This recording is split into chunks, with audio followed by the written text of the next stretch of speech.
right, ladies and gentlemen, one more time for your mind. Often imitated, but never duplicated. It's the Gathering of Old Men Podcast. Myself, TP, and Molo, we're going to get into this week's event. Oh, man. Welcome to another edition of the Gathering of Old Men Podcast. Myself, TP. Holiday. Marlo is on the way. We have a few other hosts that should be on the way. I don't even know where to start. Well, I'm gonna start here. To that young lady who posted that video on TikTok talking about your boyfriend in undergrad. Is your boyfriend at homecoming? Yeah, I reported her video. I ain't seen it since. I don't need them kind of problems in my life. I don't even know her, but we don't need people like that putting that out there in the atmosphere. It's just that ain't what it is. Homecoming is a wonderful event. We don't need nobody adding no extra drama to it. Oh, that's petty as hell. The Delusions. I did, but I'm not gonna lie. I told her, like I put in her comments. You know I'm gonna report this video, right? I'm way too old to be dealing with foolishness. The Delusions. And everybody that's hyping up homecoming, we ain't hit week one. People talking about G-Ho, FAMU homecoming, Bama State homecoming. Y'all are hyping up homecoming. We ain't hit week one. We ain't hit week 0. I'm about to say we're gonna hit week 0 first. So next week. I mean, Orange Blossom Classic got plenty of activities. I'm sure the Swag Me Act Challenge got activities because when me and Marlo was up there was activities. So everybody, calm down. Relax. It's going to be fine. It's going to be a wonderful season. And before we get into the mess, I just want to say this.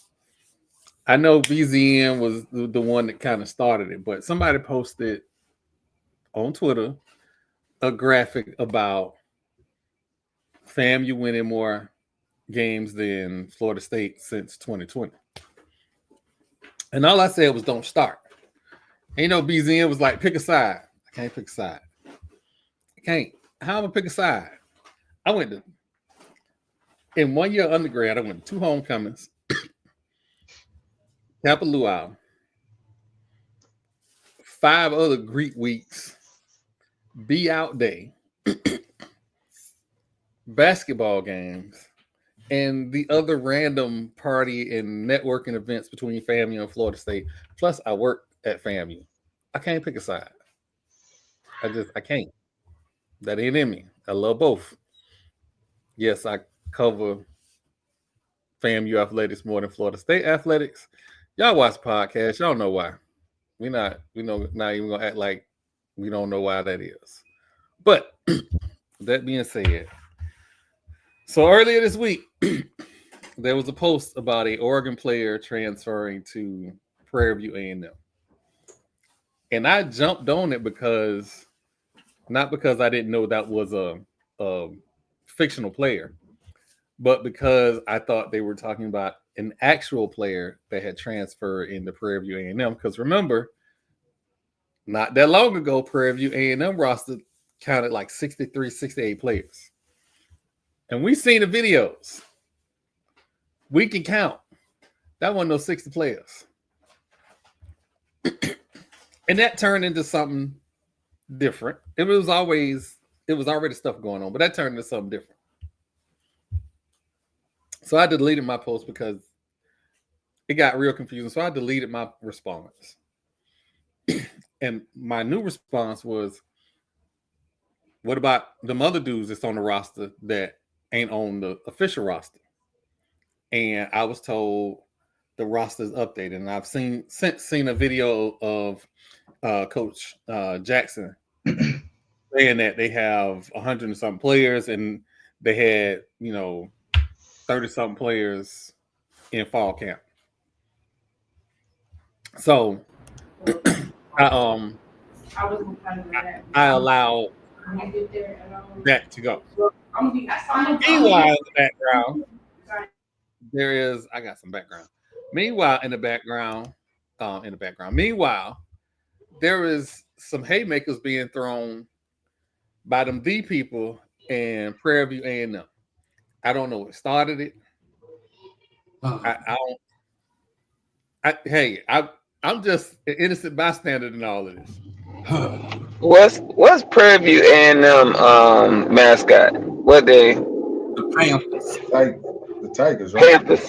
The Yeah, Panthers. they Oh, So we got some so form we of got team. a bunch of cats. They got a cat fight. No. that's just petty. No. No. Nah. Dude. That's just petty. No. My bad. Calling No, it a I cat do. fight is crazy. Look, I say this. I keep saying this. Prairie View, you have to get over the stigma of losing 80 games in a row. But I don't think nobody will ever get over that. You will never, most people will never let that down. Now, you got to win games. And you got to be consistently win consistently and consecutively. You got to win every year. You can't let up. You can't have a down year. You have an up year. You can't have a down year the next year. You can't do it because in order for you to change your fan base, you gotta win. You gotta win. And all the talk, I mean, and it's cool. You can have all the talk, you can do all the talking that you want to do. But it ain't gonna be anything until you actually put them pads on and you hit somebody that's other than your teammate. So yeah. And then until then, to be honest with you, we still the big dogs in the swag until we get knocked out. Cats. Big cats. You know what? Yeah. You know what, Marlo? I'm letting Not you big cats. Is Wayne Brady gonna have to choke a bitch? What? Bro, Oh, y'all said, what? hold on. So for people who watch the podcast a long time, I've had my Stream Deck. When we switched over to StreamYard, it has taken some work to get my Stream Deck to work with my laptop. Well, I got a new laptop. They I'm about to say, they gotta do better if the stream deck not working. So the Stream Deck is now working, and y'all shouldn't have never let me, man. Okay, I got buttons. You know what? It's something missing off my Stream Deck. I knew something was You missing. should have you should have Slap a got nut. Dave Chappelle. They should have never gave you money. You know what? I would have, but I would fear that we already had some issues with YouTube. So YouTube still pretending to be a family network. I guess so. Where is it? Man, my kids be. I'm You about can to delete that cuss shit. and do all kind of stuff on YouTube, but they don't want you to say certain words. Right. I'm back. I'm back. Yep, I'm back. I'm back. Nothing is. There is no greater joy for me to just be able to hit a button. Fuck Tom Brady. That is just pure joy for me. Absolute pure joy. He worked for y'all. I'm gonna say this since you brought that up. Tom Brady does not get credit for the Aces on their recent win in New York. He don't get credit for that. He don't get credit for that. Why not? Don't he own the team? he part of the ownership. He don't get credit for nothing. Damn. It is now and forever be for Tom Brady. The hate is strong in this young man. Wait a minute, y'all. He hate that man worse than I hate Jerry Jones. I don't know, bro. You told Jerry Jones' mama to get her black dress ready like that lady ain't already dead. Yeah, that's real. But I'm gonna double down on it. I'm waiting on you to crash out over this man buying his 28th life. That man, he passed 9. That fuck on 28.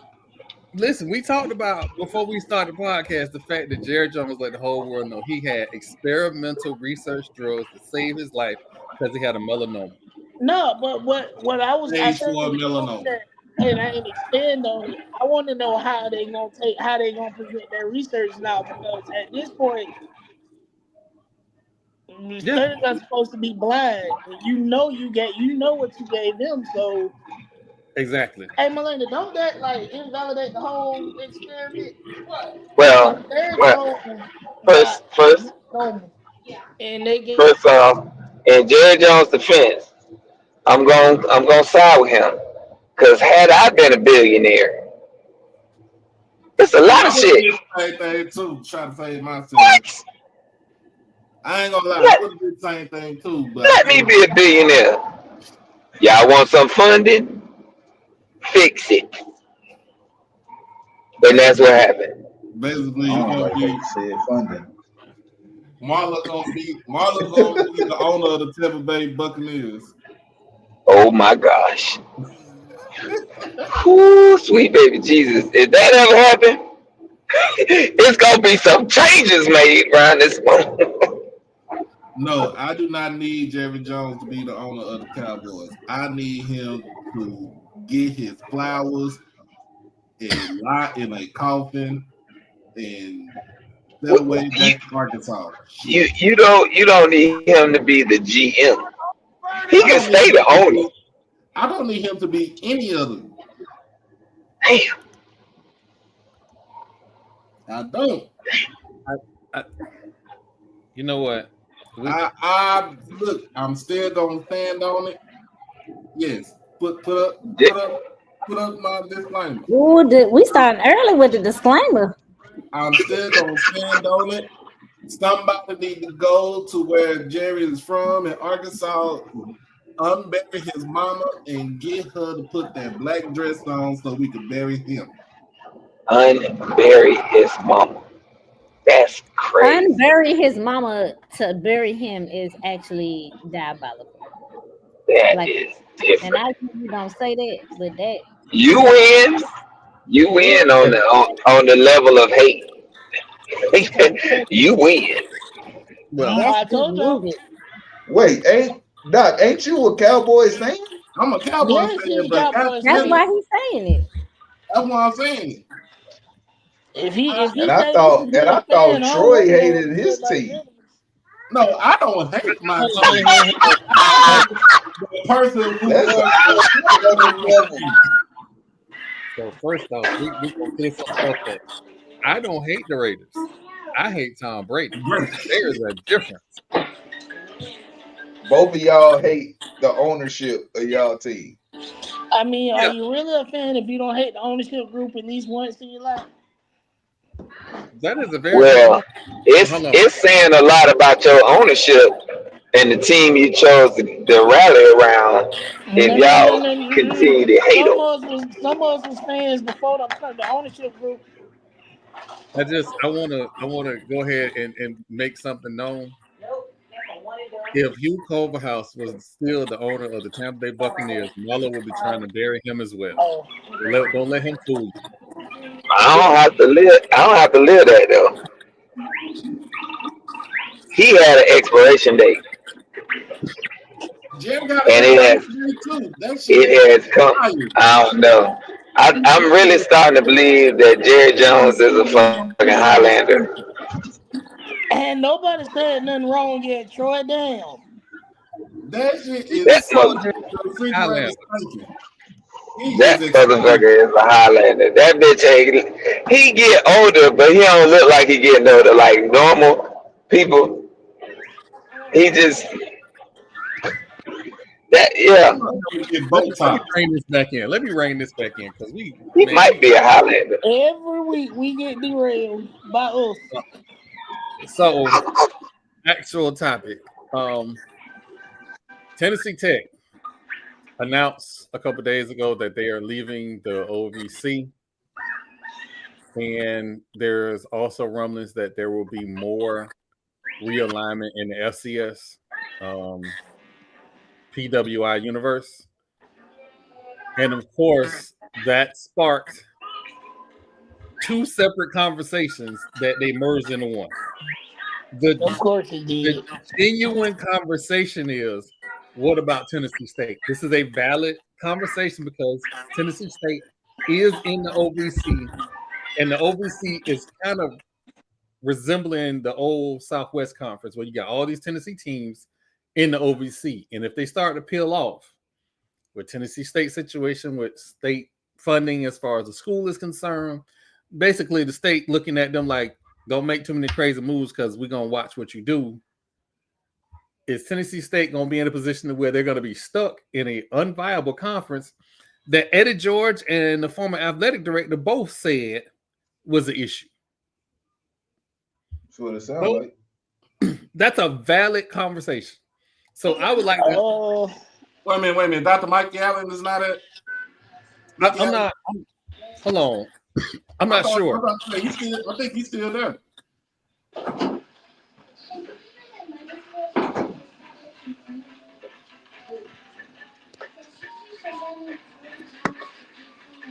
No, you're right. You're right. So I looked at the name and I assumed a different gender. That's on me. But Dr. Allen is still there. But the conversations we had 3 years ago that the OVC was a fragile, unstable conference.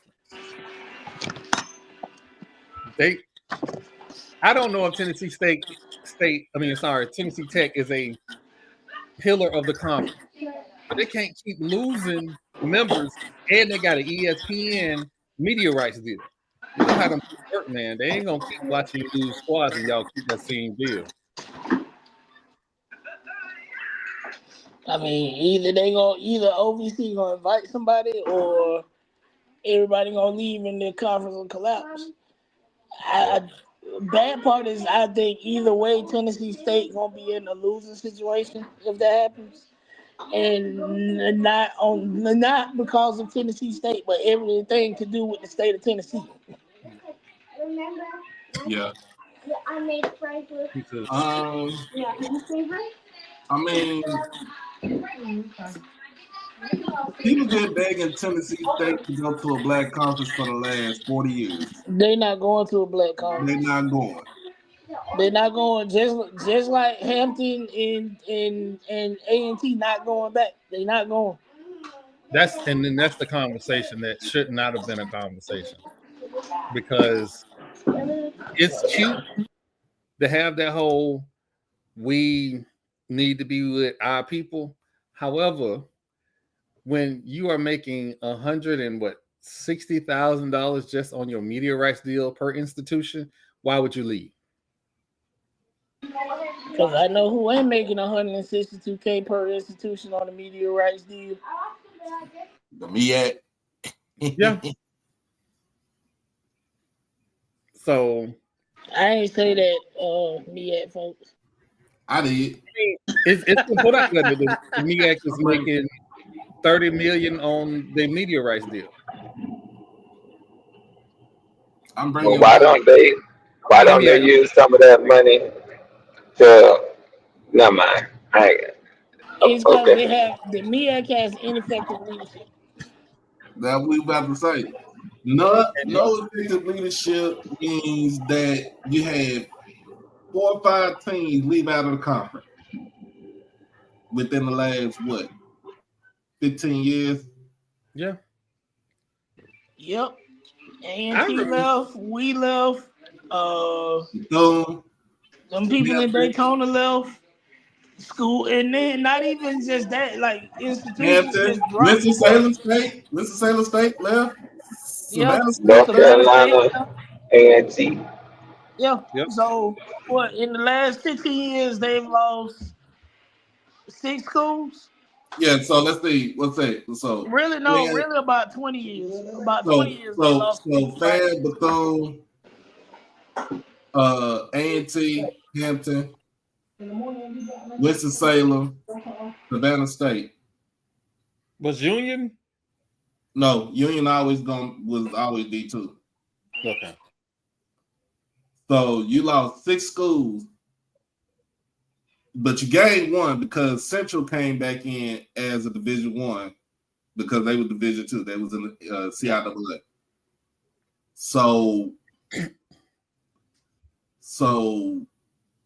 and that's from bad leadership. And I don't think, but here's the thing. It's just like you said, there's going to be a lot of realignment in FCS. You're going to see a lot of teams, especially in that CAA. They're going to try to move to other conferences. You already had Delaware move up to FBS. You already have Richmond moving to the Patriot League. You got a lot of other schools like Villanova is just in the CAA only for football. They could survive. They could go into be an FCS independent and survive because they bank in basketball. William and Mary, you got schools like that. Old Dominion was in that conference for a long time, and then they rolled up out of there. So it's said that these 2 black schools is ruining our good old boy network, and and we're not gonna stand for this. We're gonna take our ball. It's basically white flight. That's what it is. Well, and then on top of that, that governance model, and people need to really read up on the new NCAA governance model. That new governance model is wreaking havoc everywhere. I thought it was going to be FBS that was going to see the first earthquakes. And the little Sunbelt movement, that was small. But what came out from the FCS is big. And this just the beginning. I quite frankly thought, y'all talk about bad leadership. The ACC been having bad leadership for a decade and a half. True. I thought the ACC was going to be, I was predicting the ACC was going to break up first. The Pac-12 have bad leadership. Hell, look what happened. Yeah. So I'm just like, it is going to be crazy. And like I told y'all before, if FBS get a sneeze, HBCU is going to get pneumonia. And what I don't want is teams like Tennessee State to be left without a dance partner. Because if that conference collapses and they don't have a dance partner with their current situation, they're going to catch hell moving somewhere else. That's why we've been saying you might well just move to the SWAC because it makes geographical sense for you. We not hell no. It's too late. They keep their ass where they at. But we been saying, everybody been saying that for the last 40 years, and we stopped today. Damn them. They want to think that they above or beyond the annals of swinging with our regular HBCUs. Damn them. We ain't even got to play them in Atlanta no more. Fuck them. If they conference implode, that's on them. Fuck them. They can go to the Pioneer League, but at the end of the day, Pioneer League, they don't offer athletic. But I wish y'all could see me rubbing my fingers together by my ear. And that's me playing the world's smallest violin for them. Okay. So feel sorry for them. Let's say at the end of the day, you have they made that bed. But you got the schools like A&T, Hampton, Tennessee State, and then let's go look on what Division II. I mean, what you got West Virginia State that's in all white conference. NAI, you got Langston that's in an all white conference. Flomo is in an all white conference. Virginia State just joined a whole different athletic association in softball, baseball, I think volleyball. It's D1 in that small school conference, The USCAA. Yeah. Yeah. So, but at the same time, look at it like this. You have ineffective leadership over in the MEAC.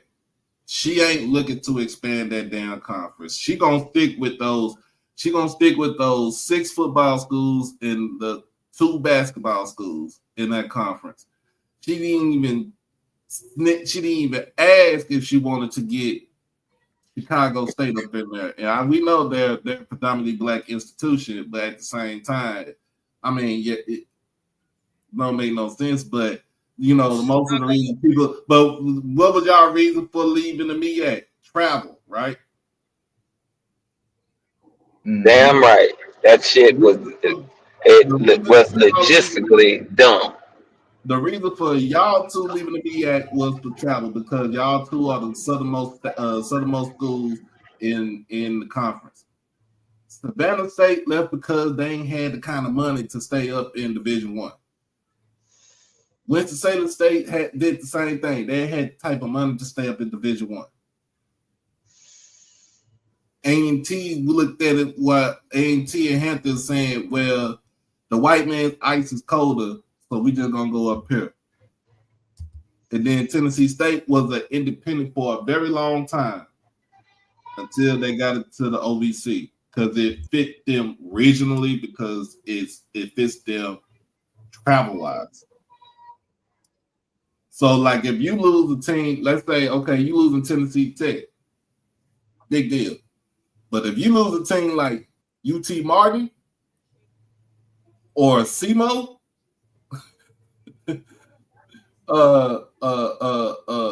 you lose a team, a Gardner Webb, oh, y'all in big trouble. Is that what would lead to the collapse? I think it would. UT Martin leaving, SEMO leaving. Let's say Eastern Illinois leave and join the Missouri Valley Conference because that's closer to them. Yeah, that's it.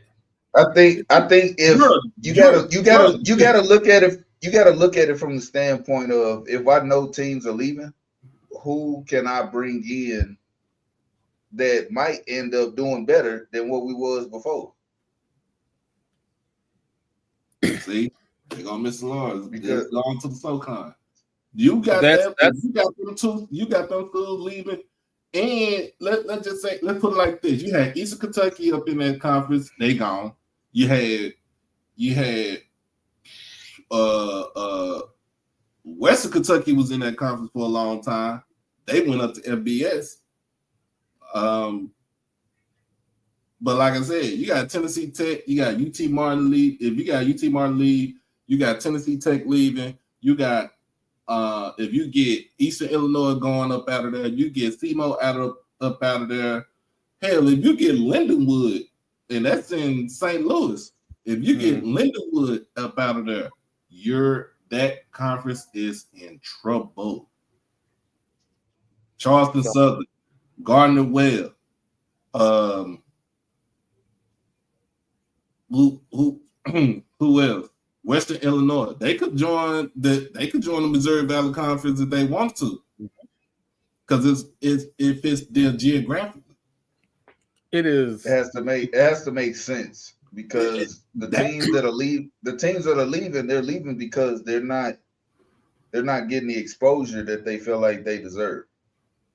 So if they're gonna leave, then it has to be somewhere where they're gonna actually get some exposure.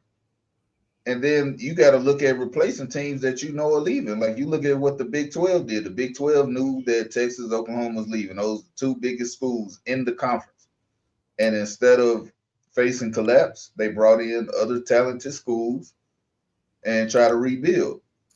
Well, I'm gonna say it like this, TP. They should have, for the Big 12, they should have been had University of Houston in the Big 12 from the get-go. That was their mistake right there.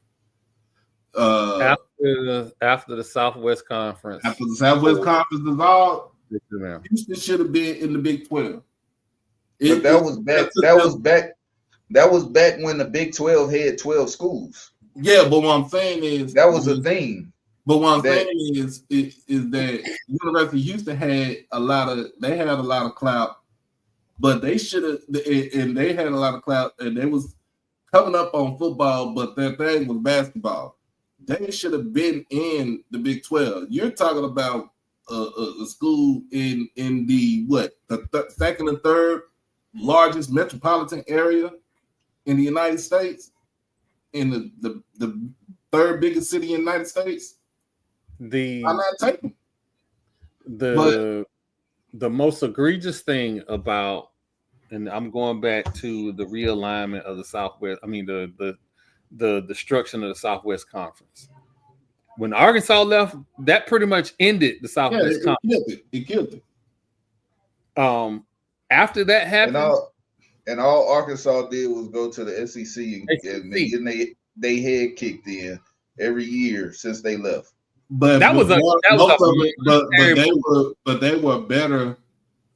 So Arkansas football, they were still good, but they were better in basketball at that time. So but how many national championships have they won?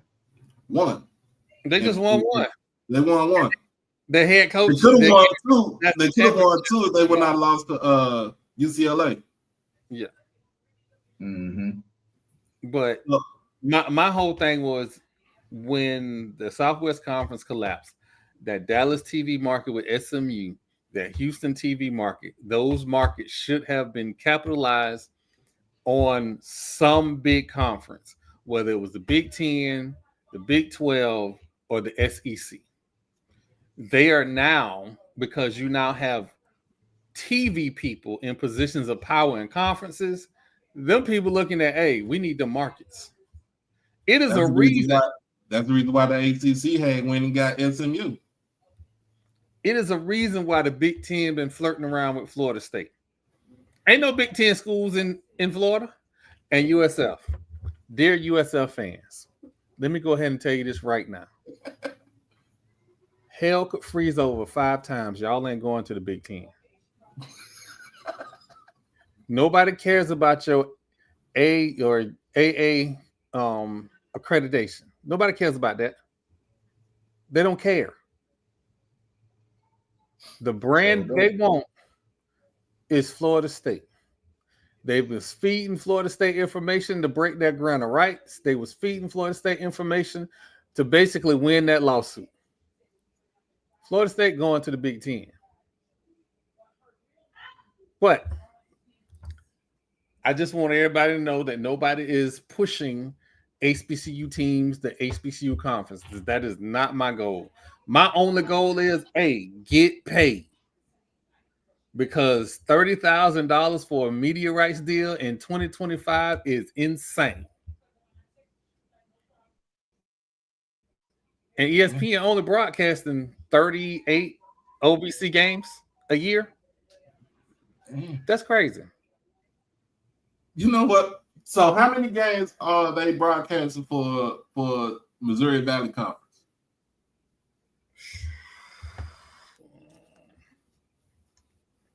I don't think I'm about to say something. Because I think, like, say, North Dakota State uses their own, when they broadcast their games at home, they use their own TV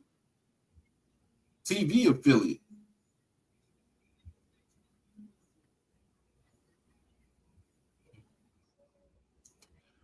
Hey.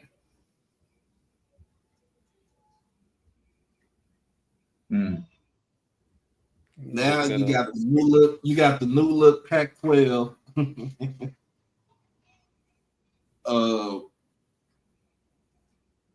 With Washington State, Oregon State, you got Boise State, Utah State, Fresno State, But even so, they have a similar. The Missouri Valley have a similar deal with ESPN like the SWAC. So they have ESPN as their primary. They have a secondary. I just missed the name of it, but they have a secondary. And I'm trying to see how many games. But again, their media rights deal is basketball based. They are pushing basketball.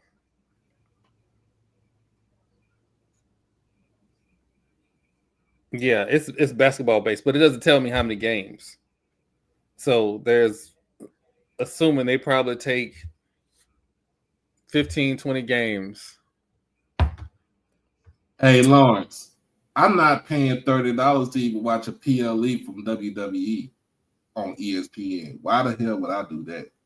I'm pissed off. I have what's ESPN DTC?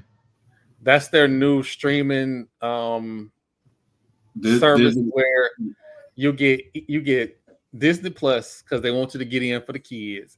Then you get the ESPN channels, ESPN 1, 2, and then you get the games that are available on streaming. I told you I get 14,000, 15,000 channels. I'm not doing that. I'll catch all those games anyway. Yeah, and then the only way you could watch a premium live event for WWE for next year is you gotta have that right there for ESPN because they're moving to ESPN, which 10 years I don't ago, watch wrestling. I do. 10 years ago, they should have kept everything on the WWE network. But you know what? I'll show you how. I'll show you what I got. You ain't got to do all that. But I thought you could get Disney Plus on Hulu. You can, but you can get it with this. They have a standalone service now to where you don't have to have an actual cable plan to get the ESPN channels. You can just because with Disney Plus you get the ESPN Plus stuff, but you don't get ESPN and ESPN2 and ESPNU. With the $29 package, you get all of that. What about the HBCU channels? So the SWAC games that are on there will be on. You'll be able to see them on the Plus channels. Yeah, they're all on the Plus channels. Yeah, those are going to be on the Plus channels. I think that it always brings me back to the question of, media rights and how we've been done. And I'm going to try not to get long-winded with this, but part of my research when I did my master's degree was how the media depicts, portrays, and deals with minorities, people of color, as well as women in their broadcasts, in their coverage of sports.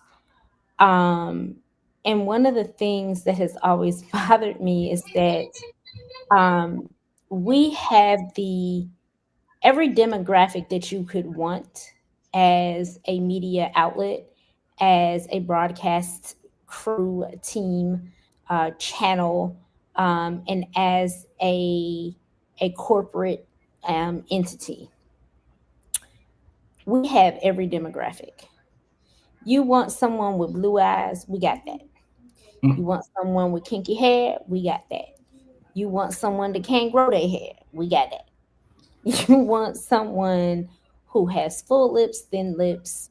You want someone with dry skin, oily skin, whatever demographic you're looking for. You want a beer drinker, we got that. But every single thing that you could promote, we have. And what they do is they create these channels, they create platforms and put them behind paywalls. And then say we ain't got the fan base to continue that said product. Right. Well, why are you making us pay to watch ourselves? Because if we're going to pay, more than likely we're going to go to the game. Right? if we can get that. But then you want us to pay, you know, X number of dollars to watch this game online, and it ain't even going to our schools. Mm-hmm. So what we paying for? Because I would gladly pay you $30 because I can go, that may be cheaper than a game ticket to go watch them live. Definitely cheaper if I'm out of town. But you want me to pay $30 for some other people that I ain't even gonna watch. Or you want me to pay out the wazoo for every single game and then can't even go back and watch it. You just giving me clips. I And think then that our schools don't even own the content that's being posted by these other entities. Why? Because it's in their contract. That's I what they know. signed. I know. But what I'm saying is, why aren't we allowing the schools to own their content? So This the same reason why a rapper wouldn't own his own content, because he can't afford to market himself. That's not true. Oh, hold on. So That's not true. here's why I be beating that dead horse, right? One, I spent too much time in internet technologies to know we should have been on this. Mm-hmm. UN came in and said, we got a model, it'll work. Nobody don't need to pay nothing, and whatever your school raise is what your school keep. Yep. And this will get the platform rolling. The SWAC looked at that and went, no, that ain't for us. FAMU and Grambling State, I ain't trying to start no mess. I'm just telling you facts. FAMU and Grambling State, you cannot broadcast on this network. It was a big whole lawsuit. FAMU pulled out of it. The AD got kicked because of this. All of this is out here. And now we are, how many years later? 3-4 years later, the SWAC now has SWAC TV. We do not know all the details of it. I'm going to be very transparent. If they have the sales and marketing team engine in place and rolling, this could be big. But again, SWAC TV is not breaking any new ground. UEN became the industry standard when they got the entire NAIA on board with their platform. This ain't nothing new. The proof of concept has already been put out there and it works. So you got schools getting money. How much money? We don't know.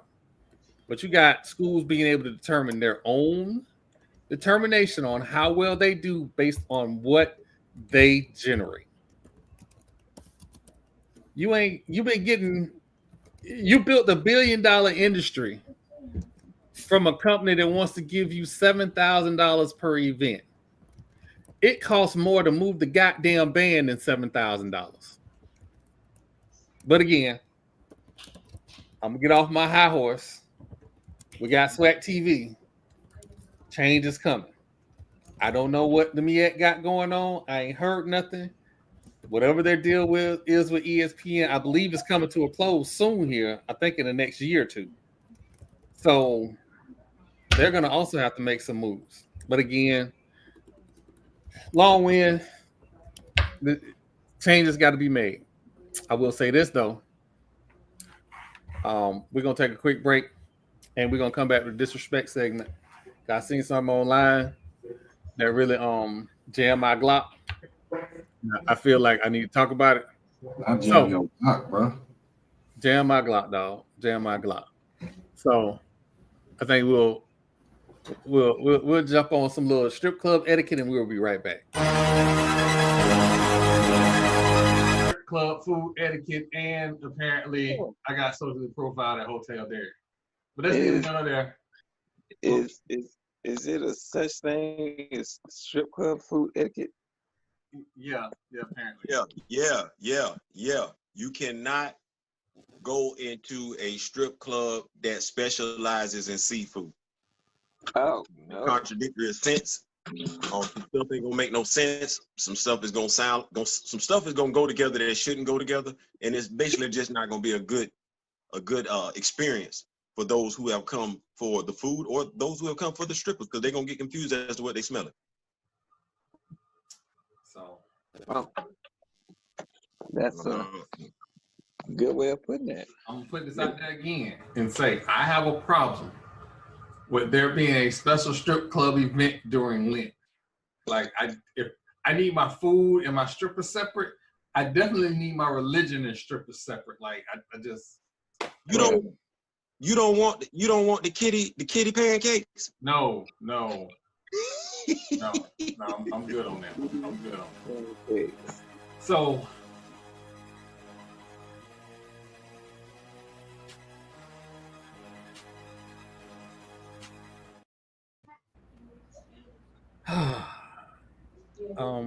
yeah, I'm not gonna say nothing after that. That brings us to the disrespect segment. Ooh, the day. Sometimes you see stuff and you be like, no, I ain't just see that. Not in 2025, I ain't see that. However, Northern Illinois University's head football coach, Thomas Hammock, decided he was going to get on the internet. Get in his interview, and they blasted it all over the internet and say that he didn't need NIL when he was in school. His experience was the great lessons for him. And you can look the video up. I'm not gonna play the video because I'm not gonna get him. Who was it? Who was it again? Was it the head coach for NIU? I don't disagree with nothing he said. How old is he? Our age. This is why I disagree with him, right? What school did he go to? I don't know what school he went to. I didn't research his background. I researched what was their record last year and try and understand what he was saying this year. Now, his comment was, we have people that leave that don't start. Cool. You're at NIU, you went 8-5 last year. I couldn't find anybody that had a first round grade from NIU last year. So I'm trying to understand where this is coming from. You're complaining about paying players. You have to. I don't think that was that was not his complaint, and that's why I know that you took that video out of context. I was gonna say, I was trying to figure out what school he went to. And like I was trying to, I don't know if Troy saw the whole interview, but from the clip that I saw, at no point did he say the kids shouldn't get paid for their service. He never said that. He said that he didn't get paid and that he would do it again for free because he learned things that helped him through life. And that's what kids should be getting when they go to college. They should be getting the tools to be successful after college, because only 1% is going to make it to the NFL. And if you do make it to the NFL, the average career is less than 4 years. So he's talking about kids jumping in the transfer portal all willy-nilly. And I agree. They shouldn't be just jumping in the transfer portal all willy-nilly, going places where they're not going to play, where they're not going to prosper in life. This is why Thomas. So I'm gonna play this. I'm gonna play this clip because this is the only one I can find right now without going to Twitter. But I'm gonna play this clip. Play this clip. Emick is the man. New head coach sounds off on nil. Let's see who plays.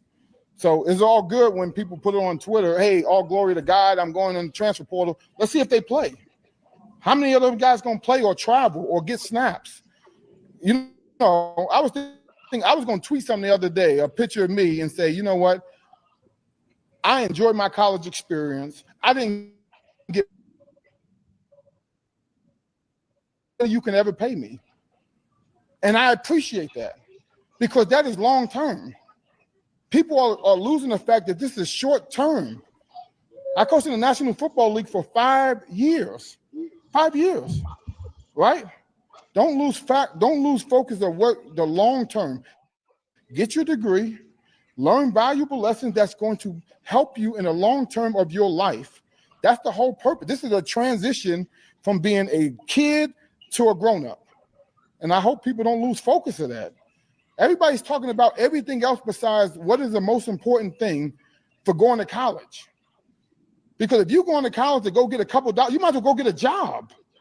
This is too hard to go get a couple dollars. Learn the lessons that you need to learn to be successful in life for the next 40 to 50 years of your life. I would do it again for free, because of the things I learned. That's why I'm standing here today, because of what I learned in college, not because of how much somebody gave me. That's what I would tell people. And parents, they need to learn that lesson too. Stop trying to live through your kids. Go teach your kids what are the things they need to learn to be successful. That's what I'm telling my kids. I don't care about no NIL, no revenue share. I can care less. You need to learn things in college to get you prepared for life, to be a father, a husband, to work, everything else. All right, I'm gonna stop it right there. So what did he say wrong, Troy? I don't think he said anything wrong. I'm gonna go right down to it. First off, revenue share is the law of the land. NIU opted into the house settlement, which means they have to revenue share. They have to. He said he don't care about it. Let me finish. But he's saying, but this what he's, but Troy, this is the thing that he's saying. Let me finish. In a vacuum, you are 100% correct. He didn't have to bring up revenue share. He didn't have to bring up NIL. The fact of the matter is, we are in a situation because for eons, we had a college football system that was indentured servitude. That is why those lawsuits that took years to go through the courts hammered them with billions of dollars in lawsuit settlement. And it could have got worse. To have a coach who was in FBS football try to gaslight this situation to say, hey, you don't need no money. You can get a good education from Michigan. You can get $5 million, get your degree, and still have an opportunity to get to the league. They don't say that. They don't ever say that. They always say, man, you throwing your life away for a little bit of coins. But the thing about it is, Troy, what we're saying is that what he's saying is that why do kids transfer all the time? Why are they transferred to multiple schools all the time? Are they gonna play when they get to these schools? Like you got that, okay? Because they with the multiple transfers. I don't have a problem with that. And to go back to your point, their school, it is mandatory that they revenue share with their players. So what he's saying is they're chasing bigger bags, right? I'm gonna go over here. I'm gonna enter the transfer portal because I could potentially make more money. Because that's all I'm worried about. I'm not worried about my degree. I'm not worried about bettering my future. I'm worried about how much money can I make right now. And not everybody goes and gets a bag. That's what he's saying. Everybody isn't going to get that. That is for a select few, just like a select few make the NFL. Everybody that's in college right now should be focused on getting a degree and getting the tools that they're going to need to be an adult and be a contributing citizen to the world. Like that's bottom line. And he said that there's too many kids that's not worried about that part. They're only worried about the money.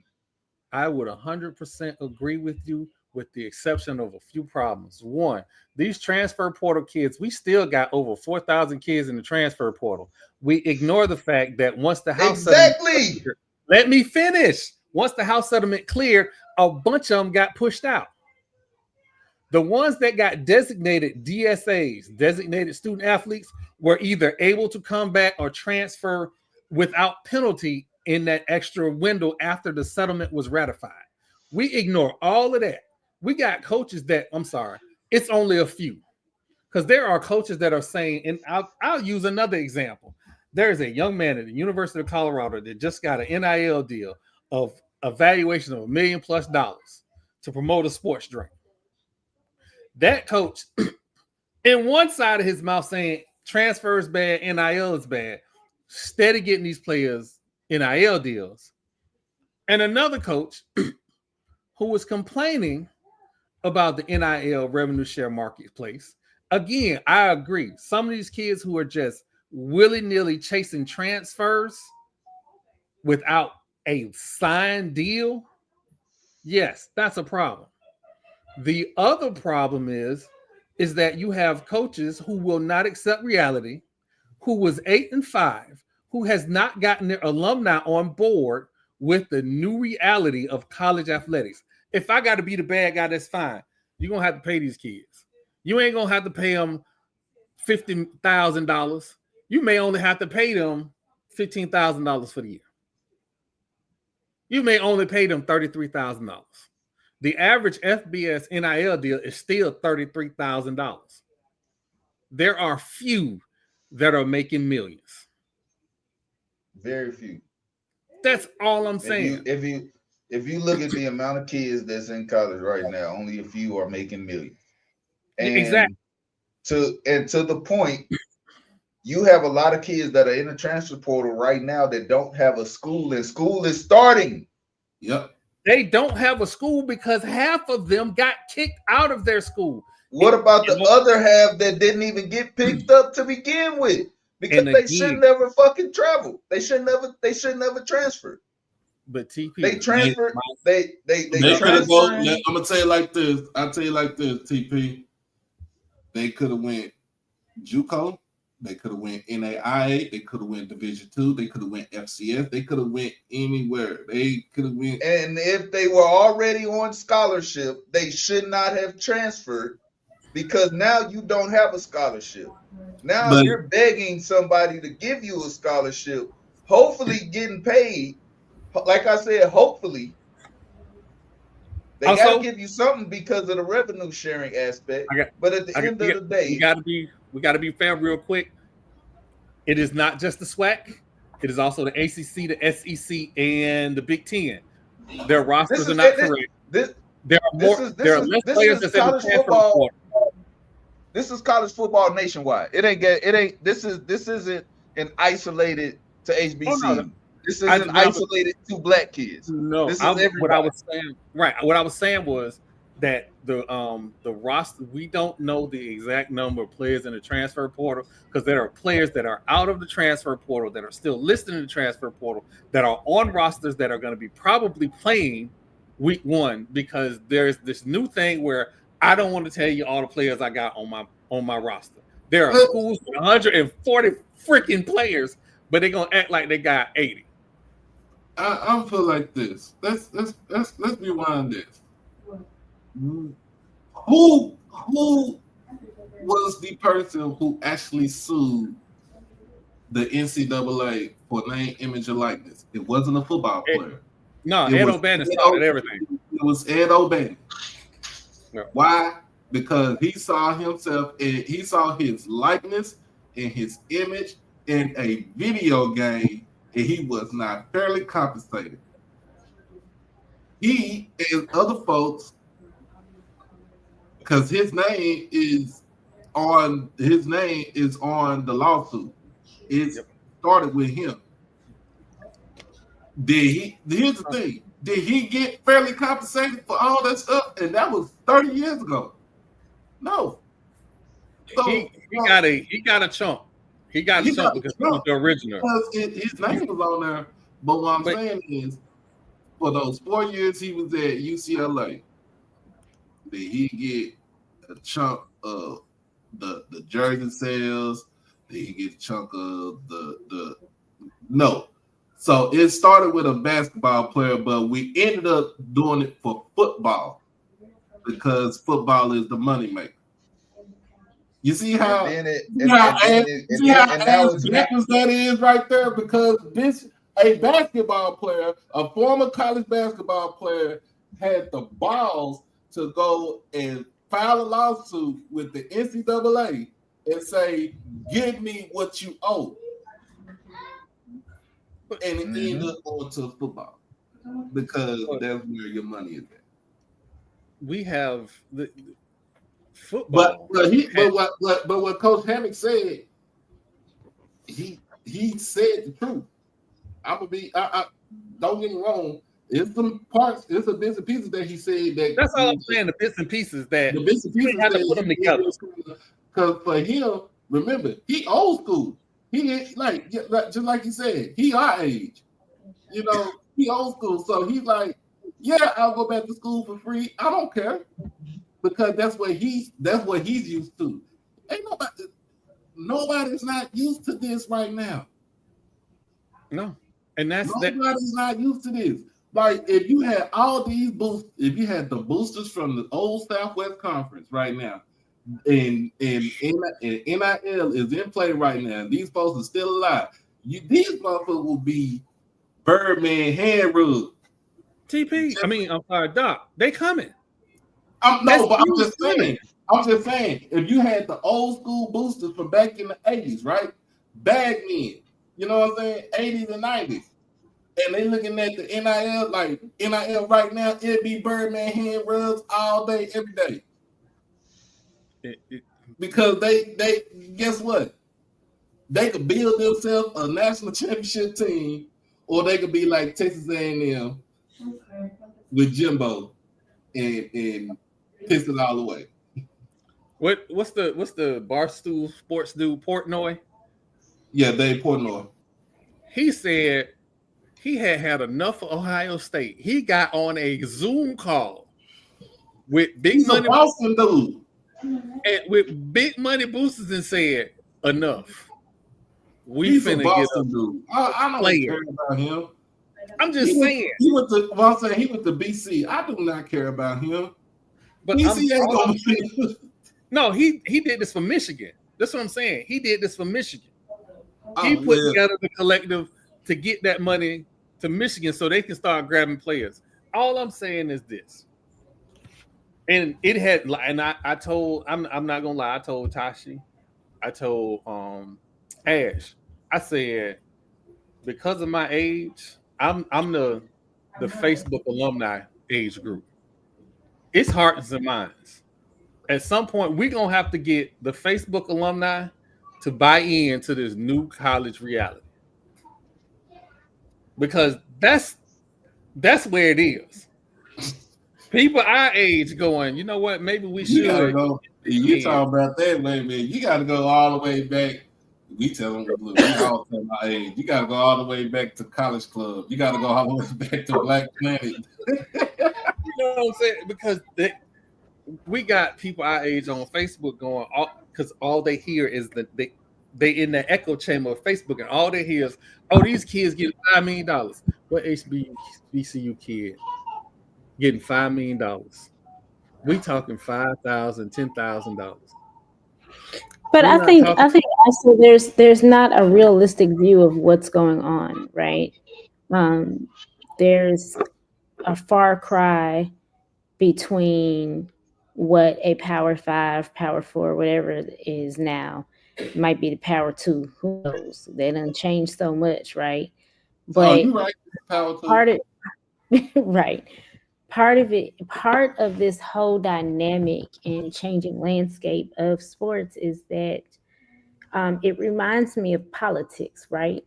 We are constantly the powers that be, the people that are in charge, the people that are making the decisions are constantly taking from the less, like those that have less, and feeding into the people that have so much already.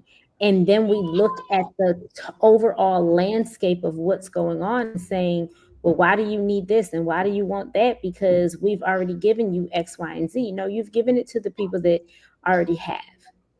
And the people that don't have are still scraping the bottom of the barrel to figure out how they can just get a little piece of the pie.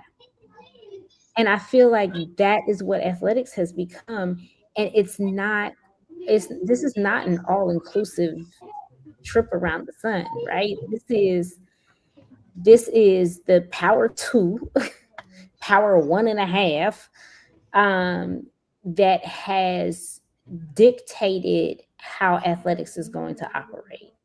And there hasn't been a consistent effort to make sure that those that don't have these enormous budgets and these top givers, large corporate sponsors and donors and things like that, how are they going to survive? How are they going to maintain what is happening with their program? Will they be able to survive? And if not, what is the strategic plan that is going to allow the schools that have less or nothing at all to give to their student athletes who are saying, I need to be paid to play? What are we doing to justify the end of this? Because there seems to be no end right now. And those schools that don't have enough are struggling. They are hemorrhaging financially because they already don't have it in their budget. And a lot of times they don't have enough to make sure that when these kids are coming, that they can do the basic necessities for these kids: scholarships, travel, meals, housing, all of the essential things that the smaller schools are struggling with, because where are we getting it from to begin with? And are we going to continue to allow the power 1.5 to 2 to dictate how all of college athletics operates? I'm so glad in the NAIA we don't have to deal with that at this at that level. We don't. It does not impact us the same way. It's not to say that we don't have challenges, but we're not overcome by a handful of schools with these enormous budgets saying that the rest of the organization has to operate the same way. And you know what the crazy thing is, these schools that have the enormous budgets don't even make a profit at the end of the year. We're gonna do another show on that. We're gonna do a show on that. we're gonna do a lovely show on that. I might get kicked out the alumni Facebook group again after we do that show, but we'll do that show again because, you know, Florida State taught me a lot of things. Math, they taught me real well. And when the math wasn't math and I started putting 2 and 2 together, I was like, oh, so that's how they do that. Okay, all right. I see you. Anyway, so there is at SUNO, Southern University at New Orleans. They have a night vision fundraising campaign, and this is the soft launch on our channel for that fundraising campaign. We will have AD Matthews on here next week to actually go through everything, because I want to give his vision of what they're trying to do. I'm also going to talk about last year's basketball team, and since we're slow rolling to basketball season, I'm going to pick his brain about some basketball this season. You know how I do. Like, I'm going to get to the business, but I want to know the dirt. Like, okay, what y'all got going on? So we're going to have him there. But this is the kickoff of their fundraising campaign. Please, if you can, and I'm going to be like a pastor, if it's $5, if it's $10, whatever you can donate, please donate, because your $5 and 10,000 other $5 makes a big dent in their fundraising. So again, you know, so I'm gonna pass around the collection plate. Let me go ahead and do this. I'm gonna pass around the collection plate. I'm gonna put the link in the chat so you can click on it. Hold on. I still get stuff up in here from the Southern Foundation.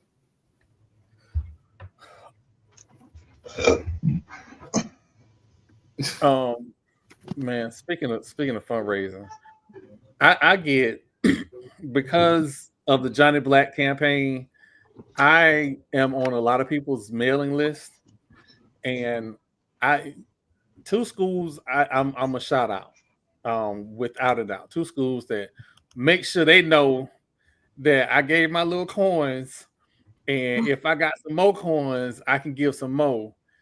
FAMU, North Carolina A&T, and FAMU, North Carolina A&T, and Grambling.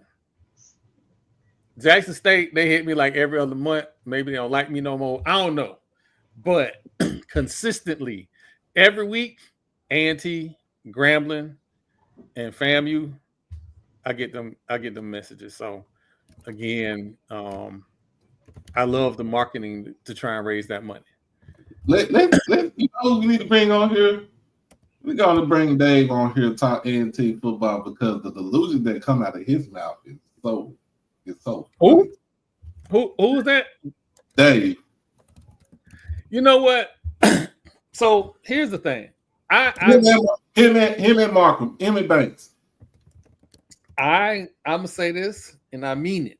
I'm gonna say this with my whole chest. You do not want rational fans in the preseason.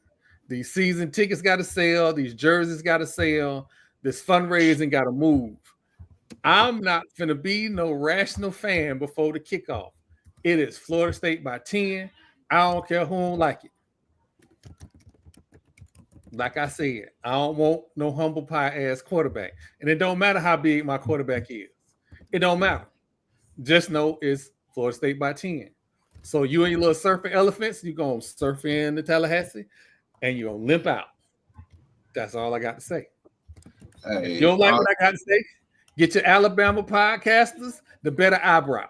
I can't find nobody. I done posted it everywhere. Nobody don't want to talk.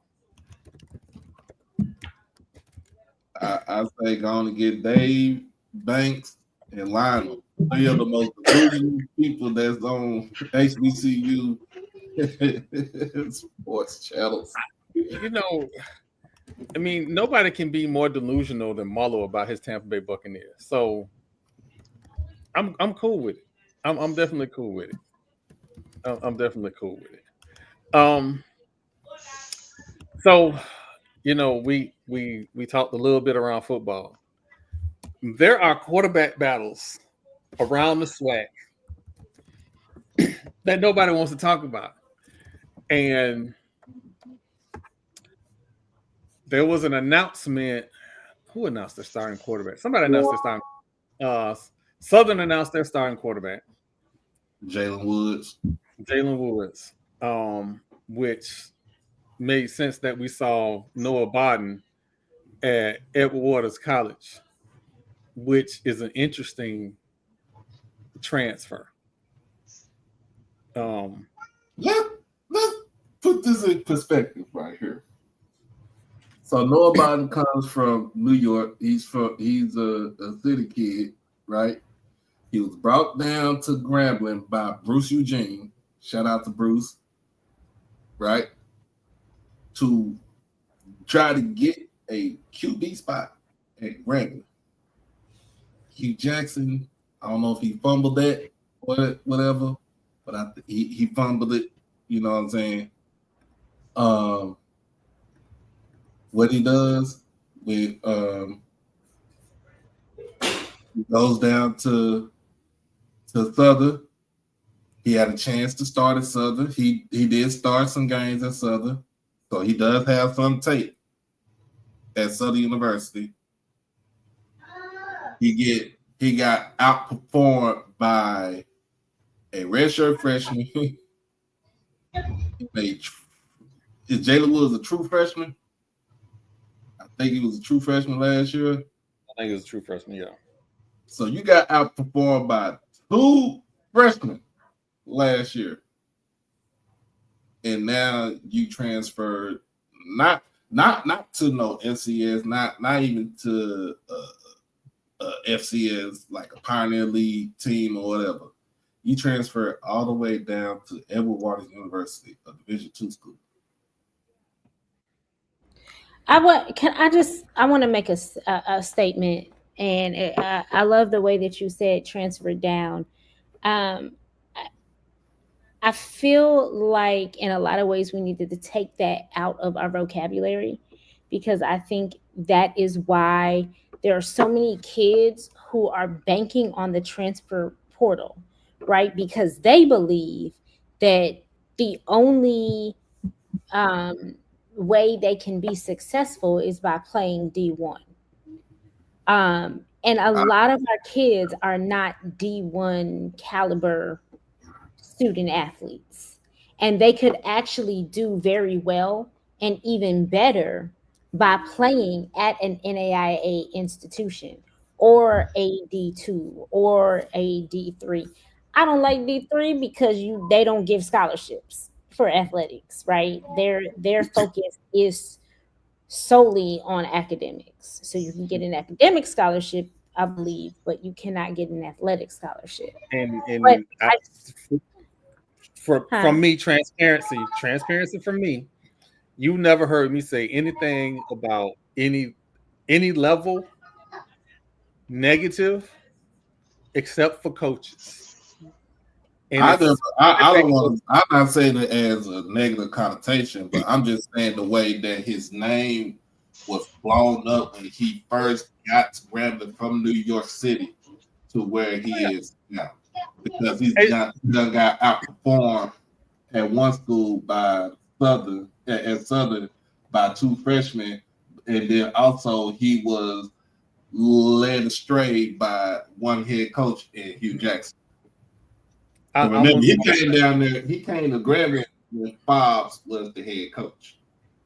I'll say this: so EWC may be a better situation for him because it is more city than the other two places are.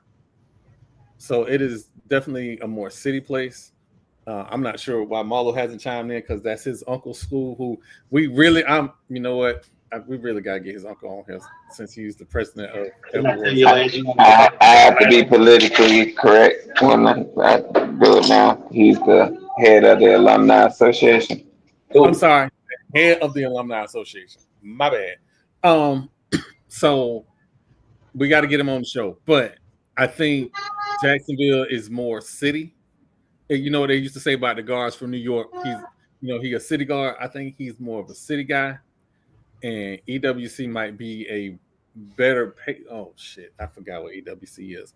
Hopefully EWC is a better pace for him. But I don't want to make it negative. Also, if he does perform at EWC, which I looked at that coaching staff, they don't have a bad coaching staff. They could. Yeah, I'm about to say Juice took over the coaching staff. Juice Jenkins took over the coaching duties after Morgan went over to Tennessee State. So you got to pray. Let us pray before I say this, because that dude gonna unmute his mic. I picked Edward Waters to beat Bethune-Cookman. Woo! That wasn't no damn stretch. I'm about to say because Clark Atlanta did beat him last year. And listen, the reason you're not gonna hear me say nothing bad about D2 schools and NAIA schools, Billy Joe is probably my favorite head football coach of all time. He came from NAIA. So I know what can be done down there. And hell, if listen, I said, but what I'm saying is I didn't mean it to where it was a bad connotation. Oh, no. I'm taking it out of my vocabulary, Danny. Thank you for. Let me take that out of my vocabulary. I didn't think you meant it in a bad way. I believe that we have to give kids a better perspective of what opportunities are there. And I think once we start changing how we refer to other divisions that are not D1, then we can really begin to give kids an accurate view of where they can go and be successful. Where they can go and focus and be a really, really great athlete and an equally great student as well, right? So I didn't take it any kind of way from you. I know you well enough to know that you're not dogging other divisions and organizations, but it just reminded me of these conversations that we have, that you can go D1 and be a complete bust. Okay. You know what I'm saying? But while you're at a smaller makeup in the NAIA or another division, you can do really, really well because you will be the premier player, or be part of a program that is more cohesive for you. So giving kids that perspective to say, I don't have to go D1. I can be at another division and do really well. Because how many of them at the D1 level are going to go pro anyway? It's less than 2%. True. That's what I was saying earlier, Danny. Oh, I know. Trust me, I heard you. Y'all were over talking each other. Everybody was talking at the same time. But it got sensitive. It got sensitive. It did. It got a little sensitive, and I think that's okay. We need to have these discussions. We need to be in this safe space with just us, where we can get a little chippy with one another, but also understand that we're chippy not because we're trying to dog anybody or anyone else on our team or whatever, but because we're passionate about what we're talking about, right? And unfortunately, a lot of other people that are having these conversations are doing so because they're jockeying for a position to prove a point rather than prove that the student athletes the worth and the value that they bring to their institution, no matter what level they're playing at. Right. That's right. Don't send your kids to Miami. Now, I say it like this, and a lot of people like say, well, he transferred down. He went Division II. Like, to me, it's like they're going somewhere to where they can get an opportunity to play, for one, and then also get an opportunity to get at least a sound education. Because if you're on scholarship, for all the folks that's watching, that's looking, all the high school players that's watching and looking right now, scholarships at the collegiate level are on a year-to-year basis. It's not no 4-year average for a scholarship. It is a year-to-year basis.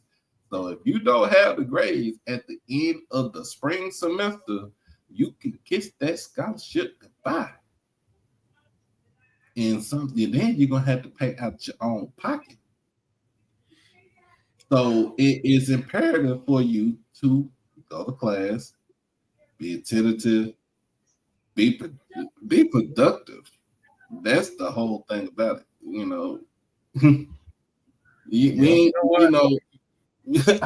a parent. We parents. I'm gonna add one thing, because young man at Florida State got dismissed. I'm not gonna name his name. He's entitled to another chance. But those coaches are there to help you. You should not be trying to fight a coach. You should not be trying to disrespect the coach. That coach is there to help you. So whatever you have going on, you need to communicate, hey, I have some issues. Don't blow up at the people that are trying to help you. Because when you blow up and you get into physical altercations with the people who are trying to help you, they can no longer help you. You have now taken any help they can offer you out of their hands. You have taken their position and you've made them a joke. So now they have to make you an example. Because I'm gonna say this just like this: if you'd have went to that man and say, "Hey, coach, I got this going on. I got all this going on. I'm going nuts." They can get you some help. If you blow up at the coach and you swing on him in front of all the white people, he can't help you no more. Because now you've become a stereotype. You become entitled in an NIL and in revenue sharing era where they already think you're entitled and you don't deserve it. So no, they can't help you. But you have an opportunity. You have an opportunity to get back in the game and change your life. You might have to sit down this year. You might have to go to a JUCO and just go to class. But remember the lesson that you learned. You lost everything. And word on the street is he tried to get back on the team.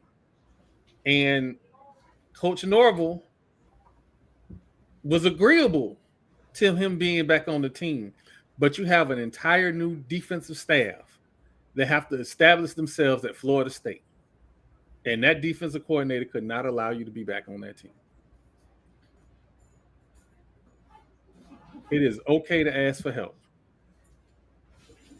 That's my little soapbox. That's my little soapbox. Now, but getting back You're to right. this It is okay to ask for help. It's not okay to remain helpless. Yeah. That's a bar. For real. But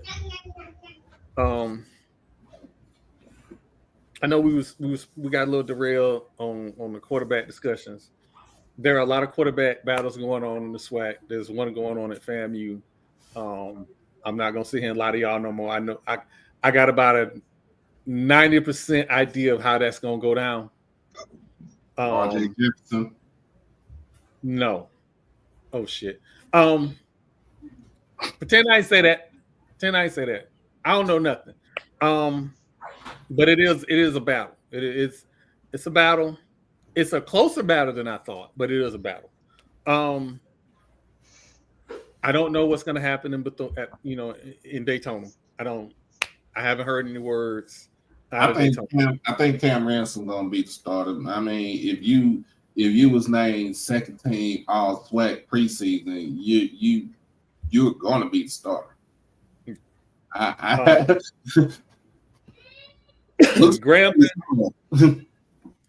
Grambling has a new offensive system, so at this point, I don't want to project out because I think Bama State has named a quarterback. Was that? No, I'm sorry. Alabama A&M announced the quarterback. Yeah, Kai Higgins was gone.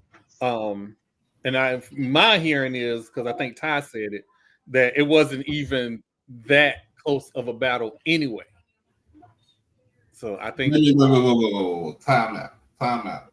So you mean to tell me I don't want to misquote her. That's what I thought I saw her say that. Okay, so before he got put off the team for academic reasons, you mean to tell me that Quad Brown was literally beating Makai Higgins in the quarterback battle? Because if I'm not mistaken, the propaganda that I saw made it seem like Quad Brown was going to be the starter regardless. If I'm not mistaken. If I'm mistaken, y'all can at me on Twitter and say, hey, no, that's not what we were saying. I'm cool with that. But that's what it was made to seem like they are fine in their quarterback situation. And Quad Brown, I believe, is a 7-year senior, if I'm not mistaken. So there's Bama State situation. Again, Andrew Body won't be available until later on in the season. Again, why he won't be later on in the season? I thought he said, hold on. He had a whole year off, and I thought he was on track for October. Hold on.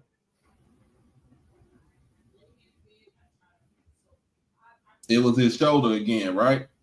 Yeah. So he had a whole year to rehab that whole shoulder.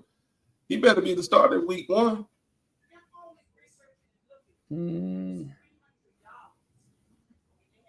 Oh, well, Montgomery Advisor says that 2025, he's eyeing to be the catalyst. I'm about to say, he better be the starter. Because that first game was in the last week was the last Saturday of August last year, and you mean yeah, and he got injured one game. He missed the rest of the season. And you rehab. You come back. You come down into the last week of August. If you are strong enough, if his arm is strong, his shoulder is strong, he should be the starter. Don't run that young man. For the love of God, do not run that young man. Let him sit in the pocket, throw the ball. If he needs to scramble, for the love of everything, slide. Don't let nobody touch you. Nobody. You seen him slide? I ain't never seen him slide. I seen him try to take on linebackers. There's a reason. You ain't never seen him Listen, slide. I know where my allegiance lies. Don't get me wrong, but to see talent on the field, I'll get on my soapbox real quick, y'all. I get what you're saying. I get it. Don't let him slide. I'm just. Slide. I don't know what the minor league affiliate is. Take us behind over there, and he don't do nothing but slide. He got to do something. Get that baby a slip and slide or something. Let him. It's some players I talked about need to be in bubble wrap in the past. Oh my God. He yes. Too much talent in that young man for us not to see him. And then I don't know who the starting quarterback going to be at Prairie View or Texas Southern. No, Texas Southern, I think it's going to be KJ Cooper. KJ Cooper. Prairie View A&M, I'm not saying this disrespectfully. I'm saying this because of what y'all give me. I don't believe nothing y'all tell me. Nothing. You said you had 68 people on your squad. We've seen the videos. We can count. Now all of a sudden y'all got 120. I knew how many y'all had the whole time. Because a lot of us, when y'all see those, when those little commitments go out, some of us bookmark them. I need to clean up my bookmarks too. Some of us bookmark them. So the math wasn't mathing for me. What else we missing? Preview. Okay, so I haven't heard anything about Alcorn starting quarterback. Last time I heard, it might be Jalen Tolbert. Okay. It might. I ain't gonna say it is. It might be. I'm sorry, Alcorn. I want to make sure I say it right. Don't get mad at me, G. Alcorn. I'm from South St. Pete. I'm gonna say Slaughcorn. I'm gonna call it just like that. Slaughcorn is crazy. I'm trying to get through these so we could get to this Texas situation. Because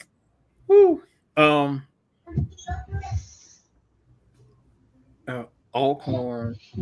Who we missing? We missing somebody. Valley. Don't know who's gonna be the Valley quarterback.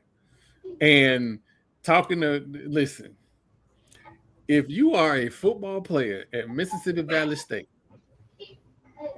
you have my utmost respect. Because we talked to Coach T-Buck. And it was off the record. So I'm not gonna say it, but if you still there after being in that heat with Coach T-Buck, you get a Purple Heart. You get a Purple Heart. That man is Mickey Andrews through and through. That being said, TP? Yes, sir. Your Longhorns play Ohio State. Week 1. Week 1. Diabolical. That's all right. So I'm gonna say it, and I don't care who don't like it. And it's because of the Fighting Acorns fan base who made me believe that. if Coach Day lose to Texas and lose to Michigan, he gonna have to win another national championship. If he lose, so here's the question, right? Do Ohio State make it back into the playoffs with losses with those two losses? They do have a very favorable schedule, because if you look at the rest of it outside of the Texas Michigan game, they have nobody else to really worry about. Do they play Penn State? I don't think they played Penn State. Hold No, I don't think Penn State is on their schedule at all. Yeah, I can look.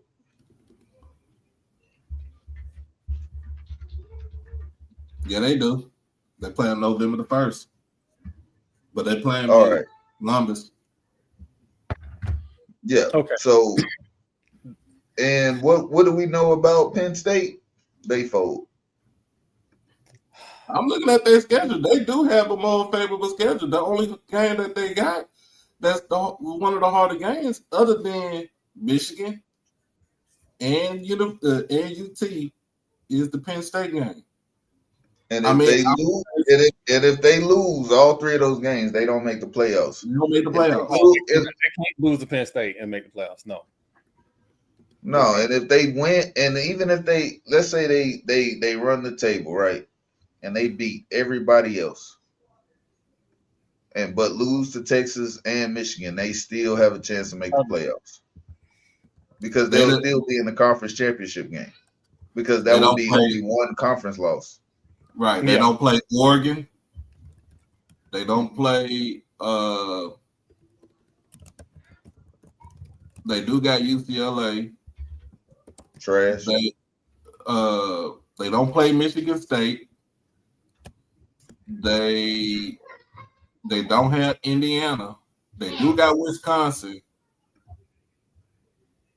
Can we tell the truth about Indiana can we please tell the truth about Indiana? Please, for the love of God. You mean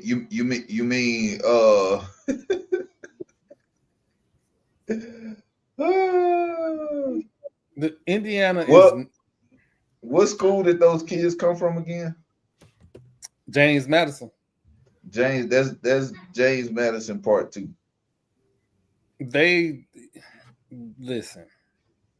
are a very well coached team.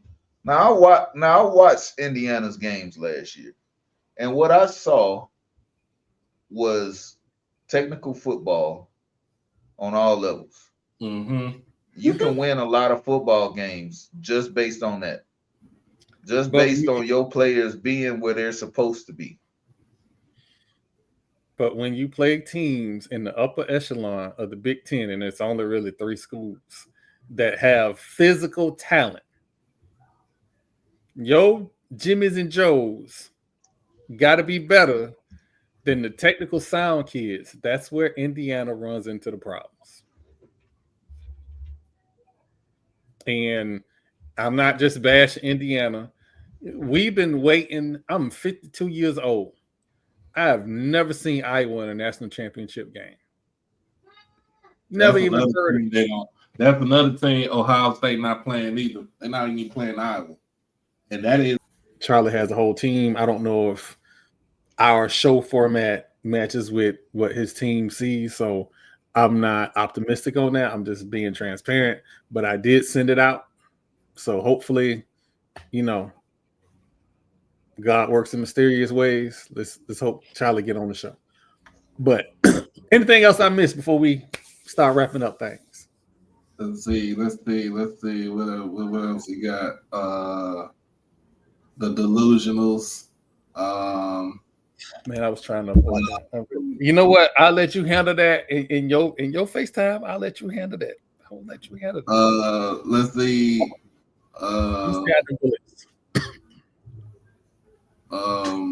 Let's see. David Justice. You know what? You're right. Let's get to that. David Justice. Yo. So first off, right? He did one interview, and this I believe that was on All the Smoke podcast. All the smoke.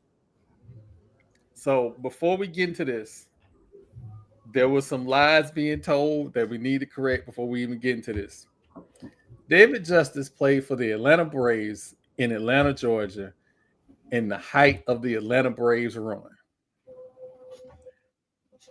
Shout out to my Braves.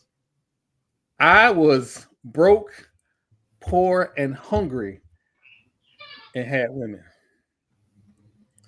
You're not finna tell me light skin David Justice from the Atlanta Braves in the 90s when they was in style, he ain't have no women. Who is you talking to? Ain't nobody stupid and don't nobody believe that.